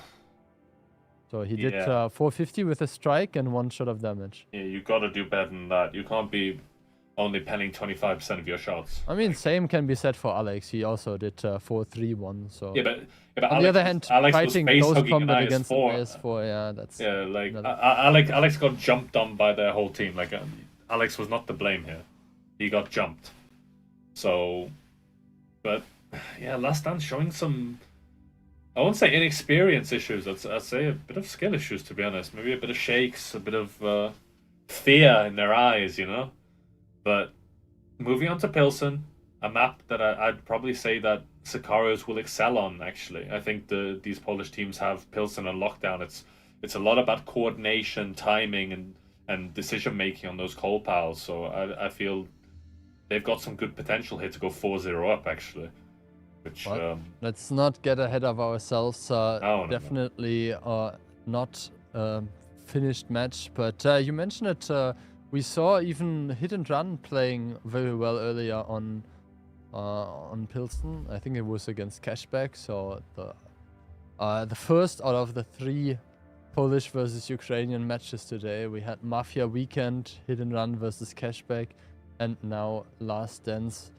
The last chance as well for the Ukrainian teams to put some points on the board against the Polish powerhouses. And I think in almost every game, the Polish teams have played the Ukrainians on Pilsen, and they've won it. So I think Pilsen is like I said earlier, I think the Ukrainians excel when they go for that fight, and they have the individual player skill and team play and individual decision makings. But Pilsen is not a map like that. You can't go for those fights. It's about timing and like coordination, moving around the coal piles, finding the good timings and the good decision making on an FC level. So I think it does kind of suit the playstyle. But either way, Sicarios, double type, 140, triple Foshby, and a Ramatop Panzerwagen. Yeah, that means we'll have to see how they do this triple Foshby aggression now that they can't change anymore. 4 BZs for Last Dance. Interesting choice there as well. Do you think that the 4 BZs with 2 autoloaders and a 140 have enough DPM? I think so. I mean, it depends what they want to do. It looks like they're going to do the, as I named it earlier, the crocodile strat. 1 BZ will go for the strike, 3 will go to boost that cap pressure very high in the beginning. And Mayo is very slow at going to that strike on the field. So 30 seconds, it takes how long to get the strike on the field? 15? 15, yeah. There's no guarantee he makes this in time, by the way. He's not even going for the strike. Mayo's going to decap Humble. So decaps need to come from somewhere by Sicario's side. It looks like they're going to have to be those types pushing in. We need to see a Reject and Stone up front and center. Fosh is on the flanks. I think you can just drive in with a type and well, yeah, that'll block it this way. You're killing my dramatization. But Okay, now the push is coming. Triple BZ pushing onto Miku, who has popped the ability. Maybe a bit too early, but it's never easy to say when you have to do it. Relion took a lot of damage, down to 6 HP, but now we'll have to see if they can pick up the kill, because otherwise that will be a big heal. I don't think he had ability on tier 3. No, not at all. Still, he heals over the first Force B shot. Maybe Rishik from the back can pick him up. The HPs are firmly in favor now. 5k up for the team of Sicarios, and as you have mentioned, the Polish team is taking the lead. yeah, I mean, it's nice by Sicarios, nice and cool, no panic. Stone going into that cap just to block it, forcing Last Dance to make a move. They boosted across. You saw Relion going in there. I think that was like watching me in Onslaught. You know, he pops the ability after he takes all the damage, and from there they just couldn't get anything going. The fight's still going on, but the HP is massively in favor of Sicarios. Sure, it's all on those types, but there's not going to be any slow game for these more mobile tanks to make a difference. LaVey might kill Mayo here, but that's going to be all she wrote after Alex and Rizek finish off Humble. And a nice game by Sicarios. This felt very unpanicked. Mayo didn't go and take that strike. He just went to decap the mid-strike. They knew that they could block the cap without taking big damage. Nice by Sicarios. Good control. Big penetrating hit as well into the 140 right now. Yeah, big number makes me happy, but it's nice by Sicarios. They're showing skill, but also a calm skill. There's no stress, there's no panic, there's no rush. They know what they're doing, and they're forcing Last Dance to make those poor decisions. Really nice gameplay, actually. Yeah, I mean, a bit one-sided so far, this whole match, but that shouldn't take away anything from the success that they have earned here. 3 in a row is definitely a great start. We'll have to see if they can fulfill your prediction and wrap up Pilsen as well with a 2-0. Well, I mean, sometimes it's not about the victory, it's about the way you win. You know, the way that Sicarios are playing, I didn't like that first Ghost Town, but since then I've seen a quality that I like. I genuinely think some of the teams in OLS near the lower part of the table could take a bit of inspiration, because the gameplay that Sicarios are showing is cool, calm, collected, and good. Like Mayo has like 2.2k damage from strikes, even though he didn't take the first one. Yeah. I guess he just picked up strikes when the other tanks were pushing in. Well, I think he probably got that first decap and then went to take the strike. No. But it's really nice what Sicarios are doing. It's not a good adjective, but everything they're doing is good, and it's calm, and it's correct. There's no big decision making. No massive mistakes. This is clearly just Sicarios are the better team at the moment, and we're gonna have to see if Last Dance can pull this back, because not much we've seen so far has shown me that Last Dance have, it's a bit boys to men at the moment. Apart from that first Ghost Town. Yeah, it's also one of those things that we saw over and over again. If the team that brings a decap does it with a tank like a Type, an IS-4, or a Mouse, those are not the tanks that you really want to like give a salvo back on, because they will still be on like 2.5k HP, right? So the Type with 4k total HP just ends up being this juggernaut driving in between your tanks, and you don't shoot it because, you know, it has so much HP, you can't just get a kill pickup, and then the 700 alpha of the Type racks up damage. We saw even, I think, an HE connection at the end into the back of the 140. And yeah, that's how you end up with like Reshake doing 5.6 and 3.9k as well from Stone. So that's like 6k damage plus 4, like nearly 10k damage from just 2 types. Yeah. I mean, it's like you said, they put the types up front. You don't want to peek on those types, because when you peek, you take probably the same amount of damage back.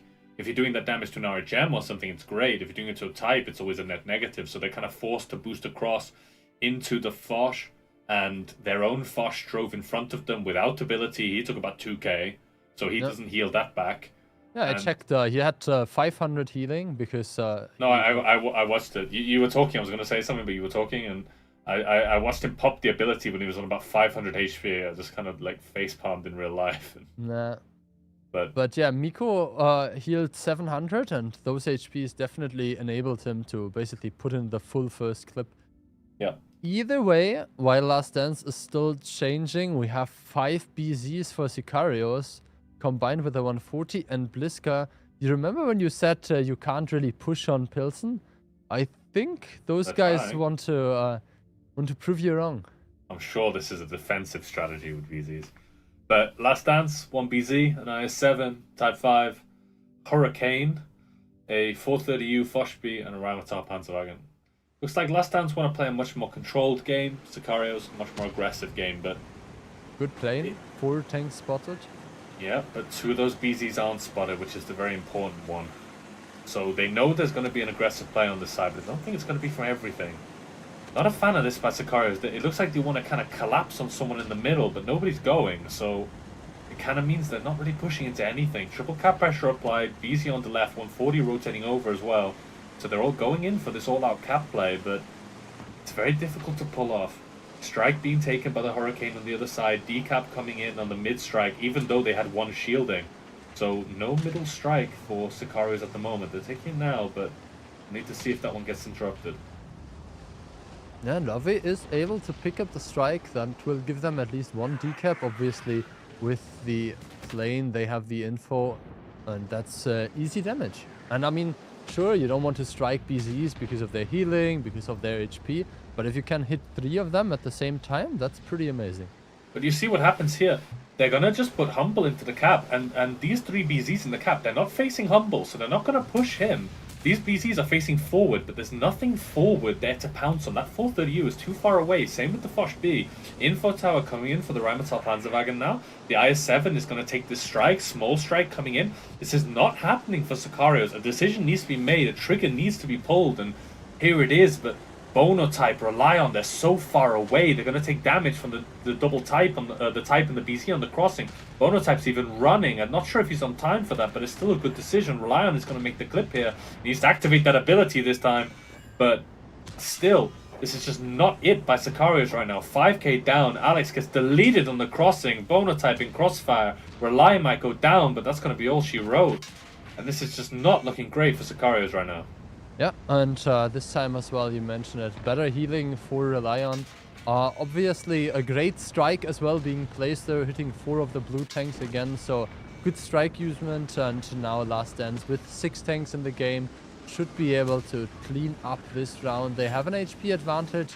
They're looking pretty decent. Humble there might actually be picked up by Like, who in the end decides to shoot someone else. The type was aimed after all.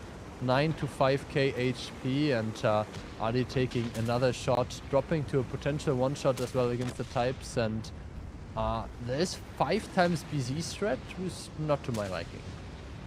No, it's difficult to make it work when you have so many non-high DPM tanks. I mean, this was kind of flawed from the start. Sicarios were aiming their tanks towards that 2 line, but what you get if you push there, you get a Foch in defensive position, you get 430 in who's pulled back to even better defensive position, and again I saw Relion pop that ability late. He took 600 and then popped it, and it's small mistakes like this, but I'd say this is Sicarios losing more than Last Dance winning. The game is close considering how, let's say, what's the word here?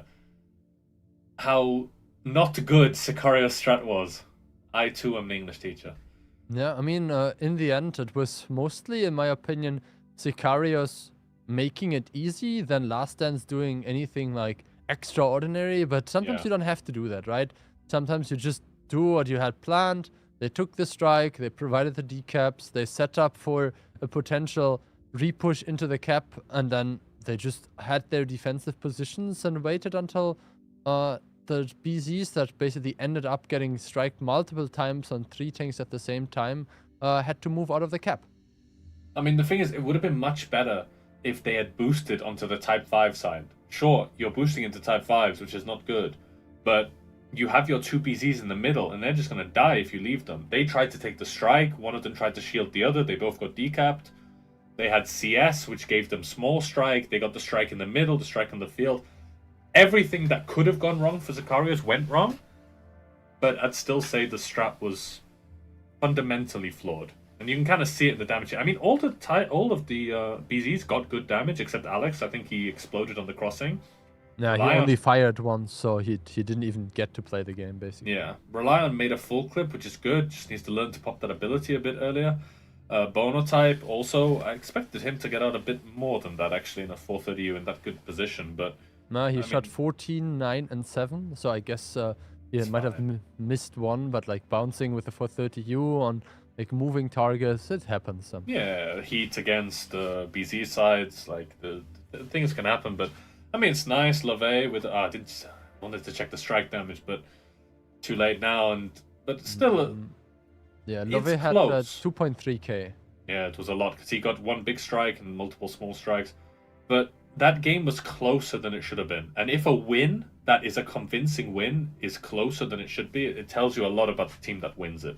No, because there should not have been 4k HP remaining on that. Yeah, exactly that. Like, I feel like it was from the start very difficult for Sicarios to take over this game. Basically, like the first strike that came in stopped their decap, like they're capturing completely, but then it was not cleanly finished by Last Dance. No, not at all. Tundra. Yeah, but going into Tundra now. A map of legendary brawls, close range fights, and other such adjectives. But it's not my favorite map. What's your opinion on it? I mean, maybe it's like such a new map that you can still, you know, start to love it, learn to love it, maybe. It's too brown for me. I like bright colors. Oh, I like yeah. I'm a color-based person. That as a British person. Well. Listen, every shade of grey is a different color. Okay. So, we saw this Gorilla 15 earlier already. I think Patras played it for CTR. Yep. Maybe Zizek taking a page of his book. An RHM as well, so a bit less firepower there. 140, E50M, Batchet, and double BZ. Last Dance with a Batchet, double E50M, a 140, and triple BZ. Not a fan of Grill on this map. It's a very close-range map, so you rarely get to with not that many bushes, so you rarely get to shoot unspotted. I prefer a Death Star if you're gonna play it on that hill. I think it's just a bit more effective. But good plane at the beginning. The hill area is just kind of like locked, no? Like they're from the north, yes. From the south, no. You can shoot from the south.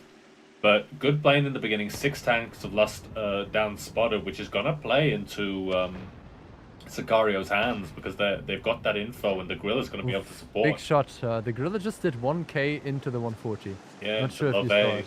On blind, yeah. Rheinmetall popped the plane onto Love, and so the Gorilla hit him. Really nice coordination there between Mayo and Rizek, but... Another one. Quick took 1k, a bit off screen, but you can see next big shot. And now the push is coming on the right side of the screen are 2 additional E50Ms, which are currently not spotted, and great extra shot. Reshake with a 3rd one over 3k damage dealt already.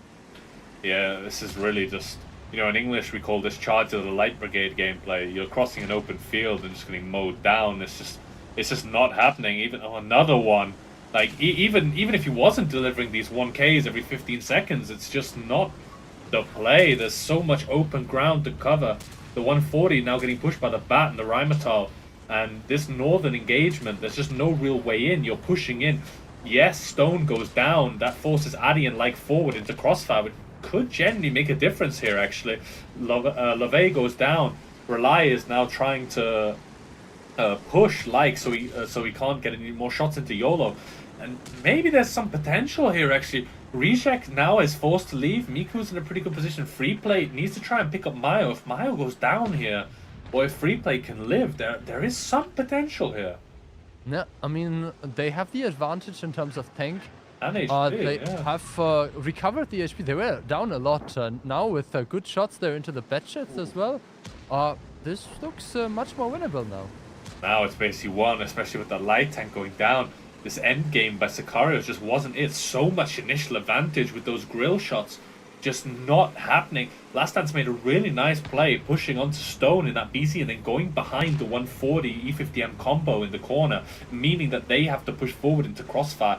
It's nice coordination, pushing your opponent into a bad position because they're going to get shot in the back. Really nice play, actually. Yeah, I mean, Alex had APCR loaded, and you know how it is playing APCR against some hull down moving E50M. He picks up one, gets picked up in return, and now Rishek, the last man standing. He might be able to put in one more, but it won't be a boosted shot and it won't matter anymore. Yeah, I'm surprised he got so many actually boosted shots, actually. I didn't think that he would actually be able to get as many shots unspotted there as he did. He probably has around 5k, maybe even a bit more, but... No, I think he has like 4 shots, and then he did like 2 unboosted at least, so... Yeah. Now a third one, so... The damage on the Gorilla will definitely not be bad, but let's subtract those 1.5k in the end. We saw 4 good shots at the beginning. I think it was not the Gorilla's fault. Maybe it was just that some of the tanks didn't really hold their position strong enough against the BZs, because they're quite a force if they're playing as like a pushing squad of 3 or 4 tanks. I think there was some potential here. I think if the bat chat and the RHM Sicarios runs away and plays a long game, Reject could rotate to cover the BT in the mid and they take the strikes in the north. There was definitely a better end game scenario that Sicarios could have played. I don't like what they played right at the end. Like Alex in the bat chat took a lot of damage, the RHM died. I think they really wanted to pick up that one shot and that kind of delayed them running, but yeah, look at the 7k! Jesus, that is a lot, and still losing. I'd be angry at the team. No, I mean, he fired 8 shots and penetrated all of them, so not bad, not bad. Such a short game, 7k is impressive. I never expected that much. 3 minutes 20. Yeah, I mean, you can see the damage. Mayo really, he lived almost until the end, and he just didn't get much done at all. Same with Addy in the 140. I mean, Addy got pushed from behind, but I'm really surprised this Rheinmetall didn't do more. He was with Alex, and he pushed onto LeVay. You see LeVay... He shot 6.53, so he didn't really get the chance. He didn't even shoot, much, yeah. I mean, you look at Last Dance's damage, none of them under 1k, and all of them kind of having consistent damage. Every player had impact, where on Sicario's side, it's only really the Grill and Miku who had impact, but Miku got a lot of this in the late game, so... Yeah, I don't know, Sicarios had such a good early advantage, but this decision to push the BZs up and over into Stone and get behind Addy and Like in the E50M 140 combo, pushing them forward into the Batchat E50M, pushing them into Crossfire was really effective and gave them a massive advantage. Nice play by Last Dance. And I think it's also one of those things, sometimes the tanks that are supposed to kind of like protect the Griller, if they're not like heavy enough or durable enough, then sure you get an advantage, but then we saw it, like the Griller had to kind of like contribute its own HPs, but it was like 2.5k HP that were just driving around doing nothing. I mean, I think there were mistakes by Alex and Mayo in the end game with RHM and Batchat. I think if they had taken some distance after killing that 140, when it was obvious that Addy and Like were going to die, if they take some distance, they go north, get the strikes, play a slow game, I really feel like Sicarios would have won this game. But them sticking around for too long, trying to keep them boxed in, keeping E50Ms in a box when you're a Batchat and a light tank is not easy. No. So I think some minor misplays in the end game there, but still good play. Like, good play by Last Dance. Mama didn't raise no quitter, and you can see it here. They're bringing it back. In the previous win they had, I feel like it was Sicarios bad, but here it was Last Dance actually with some very good gameplay.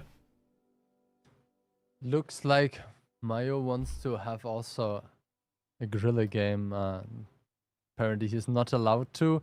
4 BZs, Rishek this time in the CS, Alex E50M and Adi in the 140. Double E50M, CS 140, Bliska and double BZ for Last Dance. Yeah, I mean the lineups don't tell us that much. There's nothing crazy there, a bit of mix and matching, Sicarios with a little bit of the heavier lineup, but I don't think it makes a massive difference on this map. Bliskovica, again, both lineups tend to indicate a more north play, CS going straight for the D4 strike, but see here, Last Dance actually playing south, CS on the hill. Not a bad way to play, but you got to make sure you make that push, or you make that decisive play before Sicarios can build up that strike arsenal. Because if you make that push in the north, right? So yeah, If they take 2, then they take another 2. Then, like, you gotta make a move before they get, like, 4 strikes at least. Reshek gets decapped. Nice little decap there by Rely On. He gets the info tower, which generates a strike, which decaps Reshek. Alex does get the info here, so he's gonna back away. Same with Adi. Like is coming to reinforce. Same with Miku. Like, we're gonna have a brawl here, but bear in mind, Sicarios do have the better positions. They have the high ground here, and they're also gonna have BZs. I think Sicarios are sending a bit much here. I think they're anticipating a push that's not gonna come. No, I mean, at least they take the time to send the CS towards the north. Reshek has taken a bit of an angle there, but he has to first use the strike. Might just use it on quick for some extra damage, because you can't hold multiple of them. So good decision to just, you know, reset the timer, get the strike out, and get another one. And we'll have to see if this push here is now coming in, because the BZs have spread out a bit more again. You can see D3, D4, Milo and Miko. This info tower will be the catalyst, but yeah, now that they spread out, they pushed this before the info tower. Nice Bono type. I don't like the fact that Sicarios have kind of left this area. If you're going to fight, actually fight. Don't give them the high ground, because now that they've given up the high ground, Sicarios in kind of a bad position. Bono type will make that crossfire, and this is really good now for Last Dance, actually, from a bad position to a really nice one. BZ will take a lot of damage here, but bear in mind he has the ability. Bono type needs to get in. They need to actually play the game here. And I don't like this by Last Dance. They're not holding their ground. They're pulling back into bad positions, and they're coming behind. The CS of Reshek is being chased, but if he dies while the rest of Last Dance die, it doesn't make a difference. YOLO now getting focused. Mayo goes down. YOLO will be not long for this world. Adi pressuring back Bono type, and Kvik won't get that much more damage out, because Stone's going to pressure him away. This is not great. But Last Dance Humble now comes in, but he comes in far too late and only would rely on for support. Alex should go down here. I don't like the fact that Alex went for the ramp there. It doesn't mean he gets any more shots in. Humble gives one to Like. It's all over the place, and it's really hard to predict. Sicarios have 2k HP advantage, but Humble, it's really hard to predict at the moment. Yeah, I mean, Reshek is in the fortunate position where while he's on low HP, he's a bit isolated. Now each team picks up another kill. Good pickup now from the side of Last Dance. 2 against 4. The HPs are still looking alright. Now it's all on Ari in the 140, who is more or less on full HP during the whole game to dish out some extra damage. He's not able to do so, and it looks like Miko, the last man standing, will not be able to come back, and we'll have a 3-3 here between the Polish and Ukrainian derby. Yeah, this was really scrappy and how to say it, not clean at all. Sicarios, they went back, then back again, gave up the high ground, repushed in. It was looking good for them at one point. A lot of Last Dance's tanks were out of game chasing Reshek, but some micro plays in this end game kind of made them lose it. It's like I said before, the Polish or European teams tend to go for a more tactical approach, and the Ukrainian teams tend to perform better in these brawls, and I think that's kind of what we see here. This close range brawl where Last Dance were able to use that CS and 140 in the late game. They really managed to make it work, and this was a weird one. I thought when Sicarios did that repush they'd have the game, but they had a lot of BZs, and that meant they didn't have much DPM. And if you look on Last Dance's side, you see CS, 140, double 50M Bliska. These are high DPM tanks, and not a single tank did less than 2k. No, I think at the very end, maybe we can also point out Adi. He did a good job staying alive for most of the game, but the fact that he gets isolated when the BZ still has 2.5k left maybe speaks for him being a bit over-eager there. Not pushing in at the right time, or ending up in like this 3 versus 1 situation, taking the brunt of the damage. He still ends up on top, but I don't think it really matters. Can I see Mayo's pen rate? Curious how in this type of engagement a BZ has so little. Yeah, I mean, he ends up shooting only 3 times. He hit twice and penned 1, so 3-1. Quite surprised that there didn't feel like a time in this engagement where a BZ got deleted, so I'm quite surprised he gets out so little. But yeah, I think that can be a bit of a difference maker. I mean, it's nice if you look at Last Dance, like Not a single tank did less than 2k. Everyone got consistent damage in, even though YOLO and Free Late kind of got focused out very early. But I think the fact that Sicarios had a lot of BZs in this late game, yes, the BZs have high damage, but if those BZs were E50Ms, they're getting out even more. So I mean, with Free Late, it's also one of those things, right? He did 3-3-3, and he had the ability active once this game. So he, in the end, just ended up bumping out 3 shots of damage, which is more or less like 3/4 of a tank just by himself, while he was being picked up. So yeah, I mean, it's not a great trade. You want Bliska to live, because Bliska is the highest DPM tank in the game, right? So it's not great to have your Bliska focused out, but then again, if he has the ability active and it's BZ shooting him, those BZs are doing about 500 damage a pop, so you need 6 shots to kill him. So that's yeah, he ended up taking 8 shots. 1 was a non-penetration from the 140.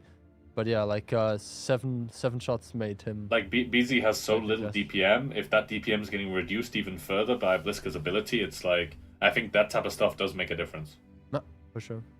So I think this was kind of too many BZs, not enough DPM. But I mean, you can't predict the future, right? But I feel like that game should have been Sicarios actually. But some minor I call it micro plays. It's the decision. You know, do you go when you move your tank? Do you move it left or right? Do you how you angle, how you face hug, things like that. I call them micro plays. It's like little decisions you make in the game that can make a big difference. And I think Last Dance had them there. No, and obviously also great shooting from Relion. He had 14-14, 6k damage, 3 kills, so nice. Great round for him. Last Dance this time, bringing in 4 BZs, a CS, E50M, and 140. Sicarios with a Yo tank. We saw Ketsai, I think, playing it on Cliff last week. Well, Alex played it in the Ghost Town earlier. No, so we'll have to see if he does more than just 350 damage this time. I certainly hope so. He got jumped on. Don't blame him. But yeah, the Yo tank, I'm not a fan. I think the ability is not very good. I think the tank itself is not very good. It's a good random tank, but the turret is too big and too weak from angles. I'm not a fan personally. Yeah, I mean, the important thing is basically to keep it frontally. Use the great gun depression. Makes it there. Takes 2 shots, both Relion and Humble hitting him there. It's actually quite interesting, this position, because there's this small fence and you have to kind of like shoot through it. Lovino trying to make it up. Adi puts in 1 more shot coming in from, I guess, and with that being said, initial damage trades fairly even, but one team has the hill and one team is still struggling to dominate the ramp there, because Alex does not have a lot of space to play with. Yeah, I'm liking Last Dance's positions right now. They get the info tower on the lower side. They have the hill control. Mayo is being forced back by Free Late in that position. Neither strike can be taken by either team.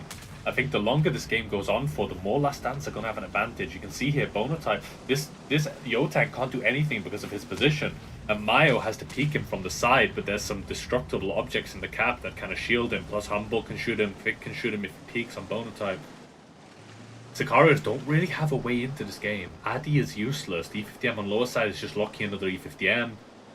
There's not really any moves that can be played. And if this game becomes as static as it is and no big decisions are made, I think it's going to be Last Dance taking it over time. But you see here again, Bonatype, he peeks the Yo tank, takes 1 shot from the M5Y from the 140 in return, but it's always a net positive trade. So. No, and I think at this point maybe it's also like something that is a small thing but noticeable now. We reduced the time that the radio needs as a cooldown from 90 to 45, and YOLO and the tank on the hill were basically controlling 2 of them, so they could basically permanently pop those and always keep track on where the 140 is. So no surprise momentum available there. Last Dance now looks like Humble will help against the E50. He takes 1 from Milo and drops to roughly 2k HP now. He will really have to keep his HP together because Rishik is quite healthy still. I'm not sure this was the play by Humble. It kind of looked like Rishik, it kind of looked like Free Late was going to win that engagement anyway, but that kind of forces a reaction into the mid now. Miku and Alex going in for Bonotype, but he should be able to make it up on the hill. Rely also running, they're all going up this hill. Quick is being sacrificed, but it's a good sacrifice to make, because now there's crossfire from the donut. Miku and Alex are in terrible positions. Love a lording from above, now joined by Relion and his other BZ friend. There's just nothing going on for Sicarios at the moment. HP might be pretty close, but like down to a one-shot, he'll die at the next strike. Adi on lower side not achieving anything. The rest of these tanks just not doing much. They're going up the hill now, but Relion has so much HP, and it's a 3v2 with no significant HP advantage. Bonotype takes a free one, but still advantage definitely with Last Dance at the moment. No, especially with another shot coming in from the CS there from the bottom side. They also have a strike. I mean, it's not a big strike, but at least 250 damage plus potentially some stun that could make Alex a one-shot if the BZ hits him. There's some skill issues on this hill, though. Lovey, I mean, it's not that easy against the BZ. No, but Relion went down. If Relion just stayed on the hill, they'd win it. But now he's coming, but it's already a bit too late. Alex can kind of lord above them. Bonotype didn't take a good position. They'll still probably win the hill, but Last Dance are making this closer than it needs to be. See, now they're pushing down Miku. Alex pulls back into a pretty decent position, but Relion's probably just going to push him with Lovey. In the meantime, Humble is kind of running around the middle with Stone, but Alex will go down here and Rely's next shot. Miku can't really do anything to help his friend, and yeah, I think we're seeing the last dying throes of Sicarios once they lose this hill. Lovey peeks onto Miku, should finish him off with Bonotype. They do. And now there's just, yeah, these tanks in the middle. Yes, they got Humble, but they won't get anything else. Yeah, and that's the moment when all of you guys copied my homework, predicted 3 to 5, and we will all be wrong together. Yeah. This could become the first round that puts Last Dance on a match point. They have one that they could lose afterwards if needed. But obviously closing in best of 9 3 to 5 is always better than ending up on a tiebreaker. Good kill pickup again from Freelight. He had quite some impact this round, and the same cannot be said about Adi, because the 2 radio towers kept him spotted. Even if he would end up winning this 1 versus 1, it wouldn't have made any difference. 5 tanks left for Last Dance, and I'm starting to be worried for Sicarios. Adi had no impact this game at all. He was just in this awkward position where he couldn't really leave. The 3 BZs and the O-Tank in the middle, they had no real options to play, because Last Dance took the hill and they took the high ground with Bonotype. The Donut couldn't be taken either because of the E50M on the rock, the CS in the good position. I think the only real mistake Last Dance made was crossing Humble, because I think they would have won it anyway. But yeah, it never felt like, from the start of this game, it didn't feel like Sicarios had any way into this game. Yes, if you look at them, all their damages, everyone did over 2k. It's kind of a consistent effort, and Adi did a lot, but bear in mind, a lot of that is in the late game, and just some nice play by Last Dance. Free late, he has that crossfire position, so obviously he has a lot. Reliant on Bonotype, they were the BZs that went up the hill and left Quick to his own devices. Lovey, I expected Lovey to actually get a bit more damage on that hill with the 140. I'm quite surprised with the low amount, but still, it's not looking good for Sicarios. From such a good start to now being in this position, I'm quite surprised how they've let it slip. No, I mean, we mentioned the sloppy shooting roughly at 2/3 of the game, where it looked like it was already fairly in the hands of Last Dance. Milo ended up with 3.4k block damage, and Alex also blocked 2k, so not too shabby there from the heavy tanks, but it wasn't enough, and I would say actually a well-deserved round from Last Dance, because they executed their strategy quite well, dominating basically the vision advantage and paralyzing the Inspire tank of Sicarios. Well, the thing is, Cliff is a map of sides, right? North and south, and each side has its own little advantage. The north spawn in the middle is a little bit better, but the donut side is a bit better from south, and they, Last Dance, really utilized their side well, putting the CS across into that position for crossfire. They put the 140 on the hill, who took it quite cheap. they really used every advantage they had, and they were in the driving seat from the start of the game. Like, this was one of the few games from Last Dance where I kind of feel like they really deserve to win this. And Sicarios, I mean, I have to say the Tundra round, where Rishek played the Grille, I have to say Last Dance also played it very aggressively and kind of like took the win out of the other team's hands. Yeah. But I understand what you mean. It's definitely not a round. In that Tundra it's round, all- though, it looked like they were losing in the beginning. In this round, it looked like Last Dance were winning from start to finish. Like, there was not a single moment, apart from maybe when Relion went down and kind of left his 140 BZ buddy on the hill alone. That was the only time, really, it kind of felt like maybe Sicarios could come back. But no, it was Last Dance, a Last Dance show. Yeah, I mean, we have currently selected a Tessak. Not sure if we will stick to it, but Last Dance with double BZ, a Batchat, CS, Hurricane 140, and the aforementioned light tank. Sicarios without a light, triple BZ, a CS, E50M, Hurricane, and 140. What exactly does the Tessak do here? And we'll need to see. We haven't seen it played. Cliff is a brawler map, a kind of close range angles map where Tessak, I would imagine, wouldn't thrive, but I mean, they must have some idea of what to do with it. He's going upper side with the rest of the team.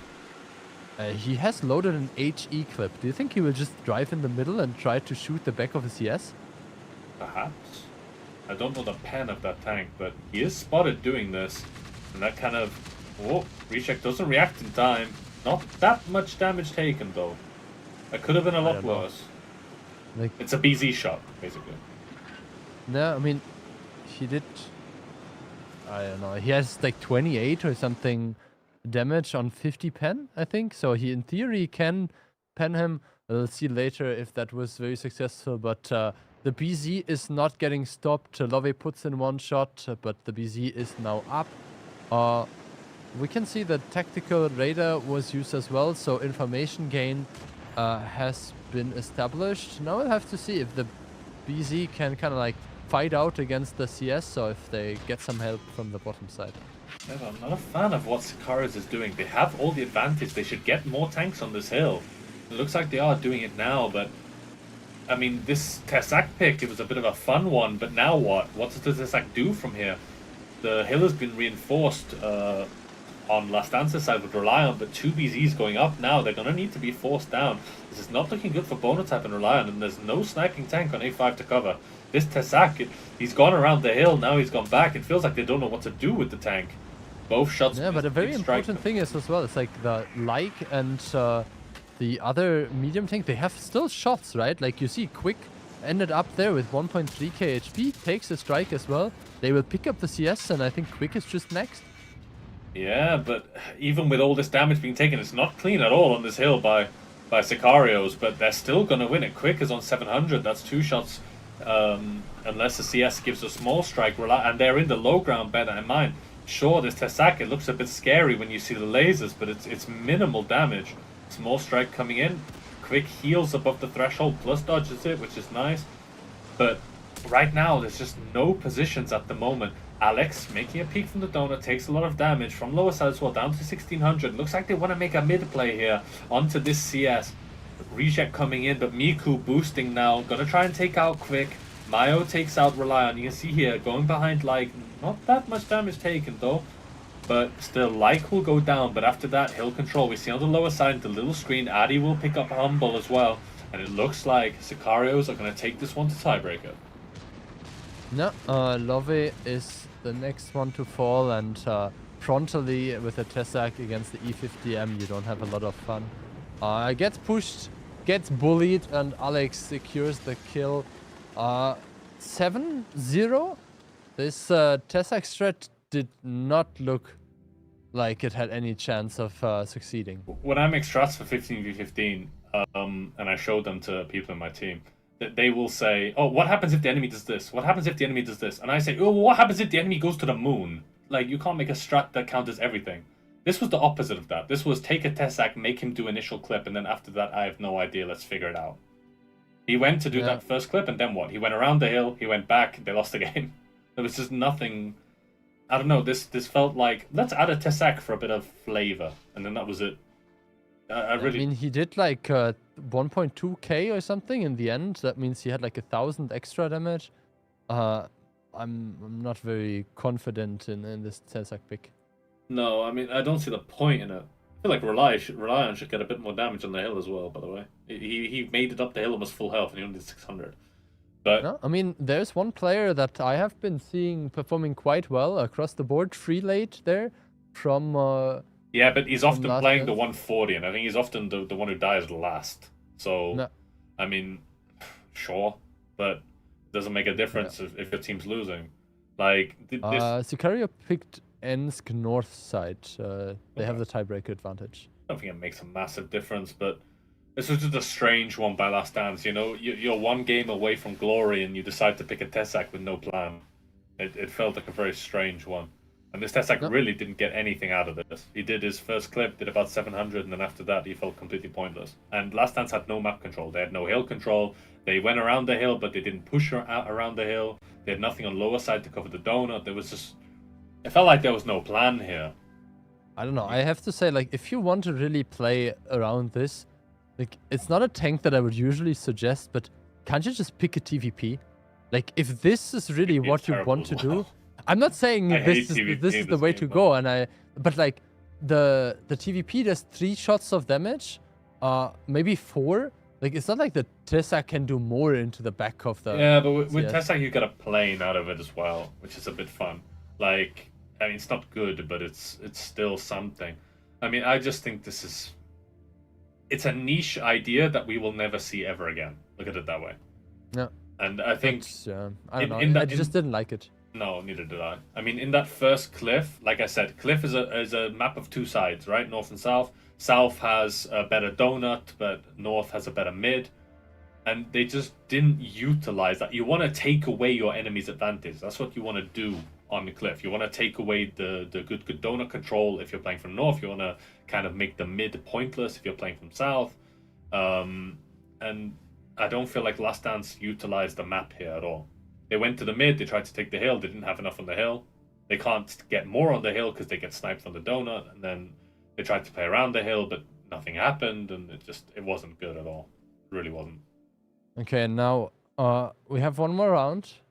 Obviously, Ensk the decider. Do you have a favorite, or you think anything can happen? I don't know. Ensk has always been one of those maps. I said it before. Himmels and Ensk, the Ukrainian teams tend to prefer them because they've been in the game for so long, and Ensk is especially a heavy player skill map. I've always thought that. When I played 15v15, my permanent ban was Ensk because I would always have players that were on the lower player skill end. Don't talk too bad about yourself, huh? No, it's all good. Listen, I'm not talking about me, but the team itself. So I really feel like these Ukrainian teams, they have that player skill to make Ensk very strong. Same with Cliff. Cliff is also a player skill map. So we need to see. Like, I think that Last Dance have the advantage here, but looking at the lineups, Last Dance, double BZ, triple type, 140 and an E4. Yeah, and the E4s are definitely good tanks against the types because the penetration is amazing. BZ75s, 2 of them, triple type, 140 and E4 for Last Dance. The Force, not necessarily the best tanks against the types because they have so much HP and potentially can pen you as well in the cupola with HE, but overall I think I prefer the lineup of Sicarios, even though they are down, wow, 5k HP from the start. But the thing is that Sicarios lineup kind of counters Last Dances, right? If you see types, what do you want to fight types? You want E4s to fight types because they've got the high pen. But see, in the beginning, they have this Fosh. I'm a bit worried for this Fosh of like. We might see a... What was it? Weekend. They did that BZ push into the corner. Because the thing is, if you push like a Baliska or a BZ in that corner, a BZ can kill you.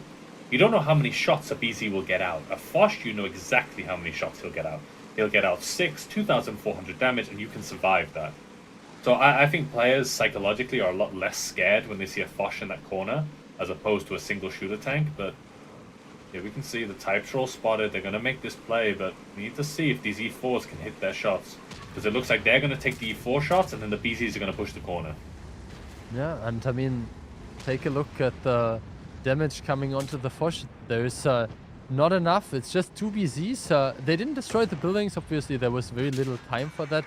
But the Foch is now back to more than a 2-shot after the healing. He has done his dip, and Humble is on only 900 HP. Yeah, it's a nice one. They place the strike, so it destroys the building. So Humble gets kind of picked in the back. He hasn't taken that much, but it's like I said, psychologically, pushing a Foch is a lot nicer of a thought than pushing any other tank, because you know exactly how much damage that Foch will get out as opposed to a BZ. So Humble goes down, but it's a trade for like, and I think it's not a terrible trade for Last Dance. It's not the best. HP now from 5k up, they're down 1k, but still not horrible in this position. The Freelate needs to stop trading like that. I think it's your the fact star that player, you're talking about like it's not horrible is already you know, like trying to do some I didn't say it was good. risks. E3 is interesting though. We haven't seen an E3 this season. It's one of those things that is like very hard to use if you need to rely on some like rotations. I think he's just driving because they don't have another option of decapping. Oh yeah, that also actually. Nice on the move there. That's the nice thing about having this E3. You know, if it's an E4, he has to peek back and forth because of that cupola, but with an E3 you can just stand your ground, and here we see the absolute collapse of Last Dance. YOLO forced to go in. Now the decap issue comes again. Relion's gonna have to peek this and decap Mayo, and there's no decaps for Rejak right now. The 140 is taking the small strike, but look at the damage Mayo takes. Freelate's trying to pressure in the north, but again, so much damage taken, and there's double HP advantage for Sicarios right now, and it's not looking like it's going to change anytime soon. Yeah, and Miko in the loaded Foch as well coming in there. He will get the track onto Relion. A bit of ram damage maybe still, but that won't make a difference. A bounce coming in. He has, I think, one more shot, even 2. Alex helps him out, and with 1.2k HP. That's the perfect amount of HP. I think the dream is about to end, and it will be a rude awakening. Yeah, like I said, Sicarios lineup is like the perfect counter to Last Dances. I mean, they're always going to take a lot of damage to push this Foch in the corner. You can argue if it's worth it or not, but types against D4s, it's just not a fun engagement you want to take. And well played to both teams. Taking it to a tiebreaker in a best of 9 is no easy feat, but Sicarios just edging it right at the end there. They had the better start, stumbled a bit in the middle, but finished strong on this cliff in Ensk. So, well played to them. Congratulations. Yeah, and I mean, they're not just getting the points for the players' qualification, but adding a bit of money to their annual budget here for all the World of Tanks spendings, or even for the Surfshark subscription. Obviously, thanks to our sponsor again. Great stuff here from the players. We didn't have any disconnects. Maybe they're also using Surfshark VPN to keep their connection stable. Adi, Alex, they're great damage dealing, but you mentioned it before, like the E4s and the E3s, they're really making short work out of types. Yeah, I mean, when you get to this level, an E3 kind of starts to, the novelty of it kind of doesn't pay off because it's a bit awkward. You have to peek around corners, but I mean, in this type of game where you're fighting types, it's perfect. It's honestly the perfect tank you could ever take against type 5s, you know, even better than E4. You don't need to be scared. You don't need to play peekaboo. You can just stand your ground like a bulldog and absolutely bully the enemy. And you see that with Mayo, 4.4k. It's really nice. Adi, 5k. You see these E4s all high damage, and a really nice game by Sicarios here in the end. It was a difficult one for Last Dance. Their setup just wasn't very good against Sicarios, but well played to them. They won it. It's quite a game, but yeah, we're going to be seeing you guys in the next Playday. That's on Tuesday, the 3rd of February. And yeah, I'll let you do the outro. Yeah, I mean, lots of things have happened. We are approaching the end of Phase 1. 2 teams already eliminated, Vulgus and Weekend. Obviously, we saw Hit and Run take the lead today. The only team left on the peak of the mountain. They will still have to face off against Mafia, on Tuesday, so potentially they'll have to share some points. But a pretty good day for the teams that had their 3-0 victories. W as well in the end, able to overcome Vulgus, but dropping a point towards them. And I hope everyone enjoyed the stream. The prize pool is still growing. We are at nearly 50k now. Obviously, the regular season will spread 25k of those, and then the other half, roughly, will be used for the playoffs, which happen on 20th and 21st of February. We have one more match for the teams that are already out of the match. That is, as I mentioned, Vulgus and Weekend. You can still buy the bundles, maybe no longer their bundles. If you are a big fan, that's obviously a possibility. But next play day, it's Vulgus versus Weekend. Yeah, maybe buy the hit bundle or buy a hit Mafia Cashback W if you buy the really Vulgus bundle, guys. them. It's going to the moon. Obviously, CTR still our dark horse. Twitch drops. If you haven't been able to finish your watch time, we will raid Ducky, who had a little break today after casting the first bunch of matches. And yeah, you can earn some tokens as well on his channel. Maybe pick up Bunter's favorite poodle or even a Kanoniak Panzer on tier 8. Bunter, thanks for casting. I think we reached the end of the day. Any last words from your side? Oh, me and you not doing duos after this? I have to think about that. Yeah, thank you all for watching, guys. Love you all. Done.